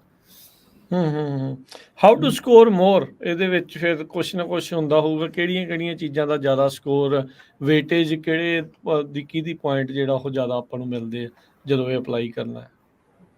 ਹਾਂ ਦੇਖੋ, ਇੱਕ ਤਾਂ ਜਿਹੜਾ ਇਹਨਾਂ ਦਾ ਨੰਬਰ ਦੱਸਣਾ ਤਾਂ ਕਾਫੀ ਹੈਗਾ, ਮਤਲਬ ਟ੍ਰਿਕੀ ਆ, ਪਰ ਜਿਹੜਾ ਇਹਨਾਂ ਦਾ ਆਨਲਾਈਨ ਕੈਲਕੂਲੇਟਰ ਜਾਂ ਉਹ 'ਚ ਤੁਸੀਂ ਸਾਰੇ ਨੰਬਰ ਆਪਦੇ ਫੀਡ ਕਰਦੇ ਆ। ਵੈਬਸਾਈਟ ਤੇ ਕਿਹੜੀ ਆ ਅਰਸ਼ਦੀਪ ਸਿੰਘ, ਜੇ ਤੁਹਾਨੂੰ ਮੌਕਾ ਲੱਗੇ ਤਾਂ ਉਹ ਜ਼ਰੂਰ ਦੱਸ ਦਿਓ, ਆਪਾਂ ਫਿਰ ਥੱਲੇ ਕਮੈਂਟਸ ਦੇ ਵਿੱਚ ਲਿਖ ਦਾਂਗੇ, ਫਿਰ ਲੋਕ ਆਪਣੇ ਹਿਸਾਬ ਦੇ ਨਾਲ ਚੈੱਕ ਕਰ ਸਕਦੇ ਆ ਉਹ ਫਿਰ। ਹਾਂਜੀ ਜ਼ਰੂਰ, ਉਹਦੇ ਜੇ ਤੁਸੀਂ ਗੂਗਲ ਵੀ ਕਰੋ ਨਾ CDFA ਸਵੀਪ SWEEP, ਤੇ ਉਹਦੇ ਵਿੱਚ ਵੀ ਤੁਹਾਨੂੰ ਉਹਨਾਂ ਲਿੰਕ ਦੇ ਉੱਤੇ ਲੈ ਜਾਣਾ। ਪਰ ਅਫਕੋਰਸ ਠੀਕ ਹੈ। ਜੀ ਉਹ ਪ੍ਰੋਗਰਾਮ ਓਪਨ ਹੀ, ਇਸ ਕਰਕੇ ਉਹਦੀ ਡਿਟੇਲਸ ਨਹੀਂ ਹੈਗੀ, ਪਰ ਤੁਹਾਨੂੰ ਉਹ ਪ੍ਰੋਗਰਾਮ ਦੇ ਵੈਬ ਪੇਜ ਤੇ ਉਹ ਲੈ ਜਾਊਗਾ, ਹੈ ਨਾ। ਠੀਕ ਹੈ। ਐਪਲੀਕੇਸ਼ਨ ਦੀ ਡਿਟੇਲਸ ਨਹੀਂ ਮਿਲਣੀਆਂ। ਤੇ ਜੇ ਆਪਾਂ ਉਹ ਲਿੰਕ ਪੋਸਟ ਵੀ ਕਰ ਦਿਆਂਗੇ ਥੱਲੇ ਕਮੈਂਟਸ ਦੇ ਵਿੱਚ। ਠੀਕ ਹੈ। ਤੇ ਬਾਕੀ ਜੇ ਗੱਲ ਕਰੀਏ ਆਪਾਂ, ਜਿਵੇਂ ਸਕੋਰਿੰਗ ਦੀ ਗੱਲ ਕਰਦੇ ਸੀਗੇ, ਤੇ ਸਕੋਰਿੰਗ ਦਾ ਤਾਂ ਐਂ ਆ ਵੀ ਜਿਹੜੀਆਂ ਚੀਜ਼ਾਂ ਜ਼ਿਆਦਾ ਕੁਆਲੀਫਾਈ ਕਰਦੀਆਂ ਉਹ 'ਚ ਇਹ ਆ ਵੀ ਜੇ ਤੁਹਾਡੇ ਕੋਲ ਫਲੱਡ ਕਰਦੇ ਆ, ਤੁਸੀਂ ਫਲੱਡ ਤੋਂ ਤੁਸੀਂ ਡ੍ਰਿਪ 'ਚ ਜਾਣਾ ਤਾਂ ਉਹਦਾ ਬਹੁਤ ਵੱਡਾ ਸਕੋਰ ਆ, ਹੈ ਨਾ। ਉਹ ਆਲਮੋਸਟ ਗਾਰੰਟੀ ਹੋਈ ਆ ਵੀ ਉਹ ਕੁਆਲੀਫਾਈ ਕਰ ਜਾਂਦੇ ਨੇ, ਮਿਲ ਹੀ ਜਾਣਾ ਆ ਫਿਰ। ਠੀਕ ਹੈ ਜੀ। ਦੂਜਾ ਹੈਗਾ ਵੀ ਤੁਸੀਂ ਟੈਕਨੋਲੋਜੀ ਯੂਜ਼ ਕਰਦੇ ਆ ਕਿ ਨਹੀਂ ਕਰਦੇ। ਟੈਕਨੋਲੋਜੀ 'ਚ ਆ ਜਾਂਦਾ ਵੀ ਤੁਹਾਡੇ ਕੋਲ ਵੈਦਰ ਸਟੇਸ਼ਨ ਜਾਂ ਮੋਇਸਚਰ ਸੈਂਸਰ ਲੱਗੇ ਆ, ਫਲੋ ਮੀਟਰ ਲੱਗੇ ਆ ਕਿ ਨਹੀਂ ਲੱਗੇ। ਜੇ ਉਹ ਨਹੀਂ ਲੱਗੇ, ਇਹ ਸਾਰੀਆਂ ਚੀਜ਼ਾਂ ਕਾਫੀ ਜ਼ਿਆਦਾ ਪੁਆਇੰਟਸ ਵਧਾ ਦਿੰਦੀਆਂ ਨੇ, ਠੀਕ ਹੈ। ਫਿਰ ਆ ਜਾਂਦਾ ਵੀ ਤੁਹਾਡੇ ਕੋਲ ਜਿਹੜਾ ਪੰਪ ਆ ਤੁਹਾਡਾ, ਇਹ ਦੇਖੋ ਜਿਹੜੀ NRCS ਦੀਆਂ ਜ਼ਿਆਦਾ ਗ੍ਰਾਂਟਸ ਹੁੰਦੀਆਂ ਨੇ ਜਿਹੜੀਆਂ ਇਰੀਗੇਸ਼ਨ ਲਈ ਦਿੰਦੇ ਆ, ਇਹ ਅੰਡਰਗਰਾਊਂਡ ਜਿਹੜਾ ਵੈਲ ਦੇ ਵਿੱਚ ਵਾਲਾ ਕੋਈ ਵੀ ਪੈਸਾ ਨਹੀਂ ਇਸ਼ੂ ਕਰਦੇ, ਉਹ ਸਵੀਪ ਕਰ ਦਿੰਦੀ ਹੈ। ਤੁਹਾਡਾ ਪੰਪ ਵੀ ਰਿਪਲੇਸ ਕਰਾ ਦਿੰਦੀ ਹੈ ਜੇ ਐਫੀਸ਼ੀਐਂਟ ਨਹੀਂ ਹੈਗਾ, ਹੈ ਨਾ। ਜਦੋਂ ਐਫੀਸ਼ੀਐਂਸੀ ਦੀ ਗੱਲ ਕਰਦੇ ਹਾਂ ਆਪਾਂ ਪੰਪ ਦੀ, ਤਾਂ ਜਿਹੜਾ ਵੀ ਕੋਈ 70% ਤੋਂ ਘੱਟ ਆਉਂਦਾ ਉਹਨੂੰ ਇਹ ਐਫੀਸ਼ੀਐਂਟ ਨਹੀਂ ਮੰਨਦੇ। ਅੱਛਾ, ਠੀਕ ਹੈ। ਤੇ ਜ਼ਿਆਦਾ ਜਿੰਨੀਆਂ ਮੈਂ ਪੰਪ ਰਿਪੋਰਟਸ ਦੇਖਦਾ ਆਪਣੇ ਗਰੋਵਰ ਦੀਆਂ, ਜਿਨ੍ਹਾਂ ਦੇ ਪੁਰਾਣੇ ਪੰਪ ਨੇ, ਇਹ ਤਾਂ ਨਹੀਂ ਜਿਹੜੇ ਪਿਛਲੇ 2-4 ਸਾਲ 'ਚ ਲੱਗੇ ਉਹਨਾਂ ਨੂੰ ਛੱਡ ਕੇ, ਉਹ ਸਾਰੇ 50% ਦੇ ਨੇੜੇ ਹੁੰਦੇ ਆ। ਜਿਵੇਂ ਇੱਕ ਮੈਂ ਟਲਹਿਰੀ ਕਾਊਂਟੀ 'ਚ ਦੇ ਗਿਆ ਸੀ ਖੇਤ ਕਿਸੇ ਦੇ, ਤੇ ਉਹਦਾ pump 32% he C. That's it. ਤੇ ਉਹ ਸਾਰੇ ਫਿਰ ਇਹਨਾਂ ਨੇ ਉਹਦੀ ਫੁੱਲ ਕਾਸਟ ਰਿਪਲੇਸਮੈਂਟ ਦਿੰਦੇ ਆ ਇਹ। ਅੱਛਾ, ਠੀਕ ਹੈ। ਠੀਕ ਹੈ ਜੀ, ਜਿੰਨਾ ਵੀ ਹੁੰਦਾ। ਇੱਕ ਤਾਂ ਪੰਪ ਐਫੀਸ਼ੀਐਂਟ, ਫਿਰ ਜਿਹੜਾ ਨਵੇਂ ਪੰਪ ਲੱਗਦੇ ਆ ਉਹ 75 ਤੋਂ 85 ਦੇ ਵਿੱਚ ਜ਼ਿਆਦਾ ਉਹਦੀ ਐਫੀਸ਼ੀਐਂਸੀ ਹੁੰਦੀ ਹੈ, ਡਿਪੈਂਡਿੰਗ ਔਨ ਤੁਹਾਡੀ ਡੈਪਥ ਕਿੰਨੀ ਆ, ਕਿਹੜਾ ਤੁਸੀਂ ਮਾਡਲ ਯੂਜ਼ ਕਰਦੇ, ਚਲੋ ਉਹ 'ਚ ਕਾਫੀ ਫੈਕਟਰ ਆ ਜਾਂਦੇ ਨੇ, ਹੈ ਨਾ। ਬਟ ਜਿਹੜਾ ਜੇ ਆਪਾਂ ਸਿੱਧਾ ਹੀ ਕਰੀਏ ਵੀ ਸਿੱਧੀ ਵੀ 75 ਤੋਂ 85 ਦੇ ਵਿੱਚ ਹੋਣੀ ਚਾਹੀਦੀ ਤੁਹਾਡੀ ਪੰਪ ਦੀ ਐਫੀਸ਼ੀਐਂਸੀ, ਉਹ ਬੈਟਰ ਆ ਮੰਨੀ ਜਾਂਦੀ। ਠੀਕ ਹੈ। 70 ਤੋਂ ਘੱਟ ਤਾਂ ਉਹਨਾਂ ਨੇ ਉਹ ਐਕਸੈਪਟ ਹੀ ਨਹੀਂ ਕਰਨਾ ਜੇ ਤੁਸੀਂ ਕਰੋਗੇ BBSI ਲਾ ਲੈਂਦੇ। ਤੇ ਉਹ ਕੰਪਨੀਆਂ ਨੂੰ ਪਤਾ ਹੁੰਦਾ, ਇਰੀਗੇਸ਼ਨ ਵਾਲਿਆਂ ਨੂੰ ਸਾਰੀਆਂ ਨੂੰ, ਉਹਨਾਂ ਨੇ ਤੁਹਾਨੂੰ ਉਹੀ ਕੋਟ ਕਰਨੇ ਨੇ ਜਿਹੜੇ ਉਹਦੇ ਅੰਡਰ ਆ ਜਾਣਗੇ। ਠੀਕ ਹੈ। ਦੂਜਾ ਪੰਪ ਦੇ ਉੱਪਰ VFD ਜੇ ਨਹੀਂ ਲੱਗੀ ਤਾਂ VFD ਦਾ ਵੀ ਕਾਫੀ ਸਕੋਰ ਹੋ ਜਾਂਦਾ। VFD ਲਾਉਂਦੇ ਨੇ ਇਹ, ਤੇ ਉਹਦਾ ਵੀ ਸਾਰੀ ਫੁੱਲ ਕਾਸਟ ਪੇ ਹੁੰਦੀ ਹੈ ਪ੍ਰੋਗਰਾਮ 'ਚ। VFD ਕੀ ਚੀਜ਼ ਹੈ? ਇਹ ਵੇਰੀਏਬਲ ਫ੍ਰੀਕੁਐਂਸੀ ਡਰਾਈਵ ਹੁੰਦੀ ਹੈ। ਜਿਵੇਂ ਆਪਾਂ ਜੇ ਪੰਪ ਮੰਨ ਲਓ ਵੀ ਮੇਰੇ ਕੋਲ 25 ਹਾਰਸ ਪਾਵਰ ਦੀ ਮੋਟਰ ਲੱਗੀ ਆ, ਤੇ ਮੈਂ ਉਹਦੇ ਨਾਲ ਇਰੀਗੇਟ ਕਰਦਾ 20 ਏਕੜ ਦਾ ਇੱਕ ਪੰਪ, ਠੀਕ ਹੈ। ਤੇ ਜੇ ਮੰਨ ਲਓ ਵੀ ਮੈਂ ਕਿਸੇ ਕਾਰਨ ਕਰਕੇ ਵੀ 10 ਏਕੜ ਨਹੀਂ ਕਰਨੇ, ਜਾਂ ਮੇਰੇ ਕੋਈ ਹੋਰ ਟਰੀ ਲੱਗੇ ਨੇ, ਉਹਨਾਂ ਨੂੰ ਪਾਣੀ ਘੱਟ ਚਾਹੀਦਾ, ਠੀਕ ਹੈ, ਤੇ ਮੈਂ 10 ਹੀ ਕਰਨੇ ਨੇ, ਤੇ ਜਦੋਂ ਤਾਂ ਸਿੱਧੀ ਮੋਟਰ ਚੱਲਦੀ ਹੈ ਫਿਰ ਉਹਨੂੰ ਤੁਸੀਂ ਸਲੋ ਨਹੀਂ ਕਰ ਸਕਦੇ, ਉਹਨੇ ਫੁੱਲ ਸਪੀਡ 'ਤੇ ਹੀ ਚੱਲਣਾ ਤੇ ਉਹਨੇ ਫੁੱਲ ਹੀ ਬਿਜਲੀ ਵਰਤਣੀ। ਸਹੀ ਹੈ। ਠੀਕ ਹੈ। ਵੇਰੀਏਬਲ ਫ੍ਰੀਕੁਐਂਸੀ ਡਰਾਈਵ 'ਚ ਇਹ ਹੁੰਦੀ ਹੈ, ਜਿਹੜੀ ਇਹ ਡਰਾਈਵ ਹੈ ਨਾ, ਇਹ ਉਹਨੂੰ ਰੈਂਪ ਡਾਊਨ ਕਰ ਦਿੰਦੀ ਆ ਮੋਟਰ ਨੂੰ, ਪਾਣੀ ਘੱਟ ਕੱਢੂਗੀ ਫਿਰ। ਹਾਂ, ਮੋਟਰ ਦੀ ਪਾਵਰ ਵੀ ਘੱਟ ਲੱਗੂਗੀ, ਉਹ ਬਿਜਲੀ ਵੀ ਘੱਟ ਯੂਜ਼ ਕਰੂਗੀ, ਤੇ ਉਹ ਪਾਣੀ ਵੀ ਘੱਟ ਕਰੂਗੀ, ਤੇ ਉਹਦੇ ਨਾਲ ਤੁਸੀਂ ਪ੍ਰੈਸ਼ਰ ਵੀ ਕਰ ਸਕਦੇ ਆ ਅੱਗੇ ਪਿੱਛੇ ਜਿੰਨਾ ਤੁਸੀਂ ਕਰਨਾ ਚਾਹੁੰਦੇ ਹੋ। ਠੀਕ ਹੈ ਨਾ। ਤੇ ਉਹਦੇ ਨਾਲ ਫਿਰ ਬਿਜਲੀ ਦੀ ਸੇਵਿੰਗ ਹੋ ਜਾਂਦੀ ਬਹੁਤ ਜ਼ਿਆਦਾ। ਚਲੋ ਠੀਕ ਆ। ਤੇ ਜਿਵੇਂ ਹੁਣ ਆਪਾਂ ਨਵਾਂ ਔਰਚਰਡ ਲਾਇਆ ਸੀ, ਮੈਂ ਆਪਦੀ ਐਗਜ਼ਾਮਪਲ ਦੱਸ ਦਿੰਦਾ, ਉੱਥੇ ਸਾਨੂੰ ਇੰਨਾ ਪ੍ਰੈਸ਼ਰ ਨਹੀਂ ਚਾਹੀਦਾ ਹੈਗਾ, ਹੈ ਨਾ। ਪਰ ਜਦੋਂ ਉਹਨਾਂ ਨੇ ਜਦੋਂ ਟਰੀ ਨੇ ਵੱਧ ਜਾਣਾ ਤਾਂ ਸਾਨੂੰ ਪਾਣੀ ਵੀ ਜ਼ਿਆਦਾ ਚਾਹੀਦਾ ਤੇ ਪ੍ਰੈਸ਼ਰ ਵੀ ਪਾਣੀ ਸਿੱਟਣਾ ਵੀ ਦੂਰ ਤੱਕ, ਤੇ ਸਾਨੂੰ ਪ੍ਰੈਸ਼ਰ ਵੀ ਜ਼ਿਆਦਾ ਚਾਹੀਦਾ। ਹੁਣ ਅਸੀਂ ਮੋਟਰ ਰਨ ਕਰਦੇ ਹਾਂ 25 ਤੋਂ 30% ਕਪੈਸਿਟੀ ਤੇ, ਜਦੋਂ ਹਾਂ ਠੀਕ ਹੈ, ਜਦੋਂ ਹੁਣ ਉਹ ਫੁੱਲ ਗਰਾਊਂਡ ਟਰੀ ਹੋ ਗਏ ਆਪਾਂ ਉਹ 70-75 ਤੇ ਲੈ ਜਾਵਾਂਗੇ, ਉਹਦੇ ਨਾਲ ਫਿਰ ਬਿਜਲੀ ਸੇਵਿੰਗ ਬਹੁਤ ਹੋ ਜਾਂਦੀ ਹੈ। ਤੇ ਉਹ ਸਾਰੀਆਂ VFDs ਵੀ ਕੁਆਲੀਫਾਈ ਕਰਦੀਆਂ ਨੇ ਪ੍ਰੋਗਰਾਮ ਦੇ ਵਿੱਚ ਹੀ ਇਹਦੇ। ਨਹੀਂ ਸੋ ਦੇਖੋ ਕਾਫੀ ਜਿਹੜੀਆਂ ਇਸ ਦੇ ਵਿੱਚ ਚੀਜ਼ਾਂ ਆ ਤੇ ਫਿਰ ਜਿੱਦਾਂ ਤੁਸੀਂ ਕਿਹਾ ਵੀ ਇਹ ਥੋੜਾ ਮੁਸ਼ਕਲ ਵੀ ਆ, ਟਾਈਮ ਵੀ ਜ਼ਿਆਦਾ ਲੱਗਦਾ ਆ ਤੇ ਤੁਸੀਂ ਜਿੰਨੇ ਕੁ ਦੇ ਨਾਲ ਮਿਲੇ ਆ, ਜਿੰਨੇ ਕੁ ਦੇ ਨਾਲ ਤੁਹਾਡਾ ਵਾਹ ਵਾਸਤਾ ਰਿਹਾ ਆ, ਕੀ ਆਪਾਂ ਲੋਕਾਂ ਨੂੰ ਇਹਦੇ ਬਾਰੇ ਪਹਿਲਾਂ ਤੋਂ ਵੀ ਪਤਾ ਸੀ ਜਾਂ ਹੁਣ ਥੋੜਾ ਜਿਹਾ ਜ਼ਿਆਦਾ ਪਤਾ ਲੱਗਾ ਆ, ਜਾਂ ਕੀ ਸਥਿਤੀ ਕੀ ਆ ਇਹਨਾਂ ਗ੍ਰਾਂਟਸ ਨੂੰ ਜਿਹੜਾ ਉਹ ਲੈ ਕੇ?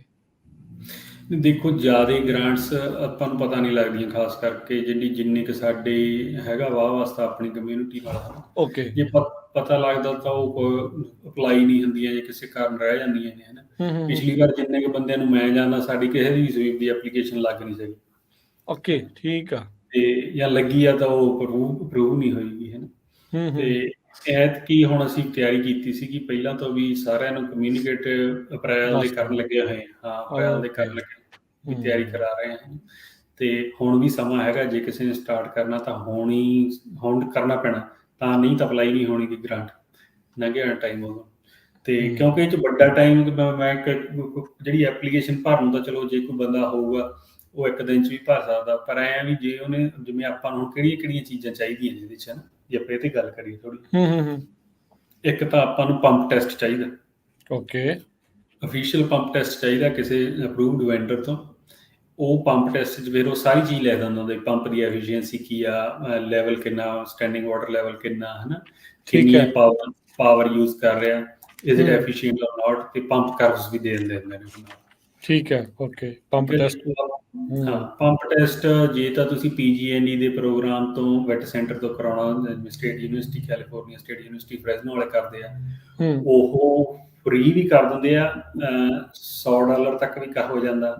ਤੇ ਜੇ ਤੁਸੀਂ ਆਪਣਾ ਕੋਈ ਉਹਨਾਂ ਦੇ ਨਹੀਂ ਜਾਣਾ, ਉਹਨਾਂ ਨੂੰ ਕਾਲ ਕਰਨੀ ਤੇ ਵੀ ਸਿੱਧਾ ਕਰਾਉਣਾ, ਫਿਰ ਇਹ $150 ਤੋਂ $300 ਦੇ ਵਿੱਚ ਡਿਫਰ ਕਰਦਾ ਵੀ ਕਿੱਥੇ ਤੁਸੀਂ ਦੂਰ ਨੇੜੇ ਹੋ, ਉਨੇ ਕੁ ਬੰਦੇ ਚਾਰਜ ਕਰ ਲੈਂਦੇ ਨੇ। ਓਕੇ, ਠੀਕ ਹੈ, ਓਕੇ। ਠੀਕ ਹੈ। ਸੋ ਇਸ ਤੋਂ ਬਾਅਦ 'ਚ ਹੋਰ ਚੀਜ਼ ਇੱਕ ਤੁਹਾਨੂੰ ਚਾਹੀਦੀ ਹੈ ਇਰੀਗੇਸ਼ਨ ਕੋਡ ਤੇ ਇਰੀਗੇਸ਼ਨ ਡਿਜ਼ਾਈਨ। ਇਹ ਕੀ ਚੀਜ਼ ਹੈ ਜੀ? ਇਹ ਜੇ ਤੁਸੀਂ ਮੰਨ ਲਓ ਵੀ ਸਾਰਾ ਕੰਮ ਕਰਾਉਣਾ, ਵੀ ਅਸੀਂ ਅੰਡਰਗਰਾਊਂਡ ਵੀ ਨਵੀਆਂ ਪੈਪ ਪੈਣੇ ਨੇ, ਉੱਪਰ ਡ੍ਰਿਪ ਵੀ ਨਵੀਂ ਲੱਗਣੀ ਆ, ਓਕੇ, ਫਿਲਟਰ ਨਵੇਂ ਲੱਗਣੇ ਨੇ, ਫਿਰ ਤਾਂ ਆਪਾਂ ਨੂੰ ਸਾਰਾ ਡਿਜ਼ਾਈਨ ਚਾਹੀਦਾ ਅਪਡੇਟ। ਓਕੇ। ਤੇ ਨਾਲ ਉਹਦੀ ਕੋਡ ਚਾਹੀਦੀ ਹੈ ਵੀ ਇਹ ਕਿੰਨੇ ਪੈਸੇ ਦਾ ਲੱਗਣਗੇ, ਉਹ ਵੀ ਅਫੀਸ਼ੀਅਲੀ ਤੇ ਅਪਰੂਵਡ ਵੈਂਡਰ ਤੋਂ ਚਾਹੀਦੀ ਹੈ। ਠੀਕ ਹੈ, ਓਕੇ। ਅਫੀਸ਼ੀਅਲ ਕੋਡ ਤੇ ਅਪਰੂਵਡ ਵੈਂਡਰ ਹੋਣਾ ਚਾਹੀਦਾ, ਯਾਨੀ ਸਰਟੀਫਾਈਡ ਹੋਣਾ ਚਾਹੀਦਾ।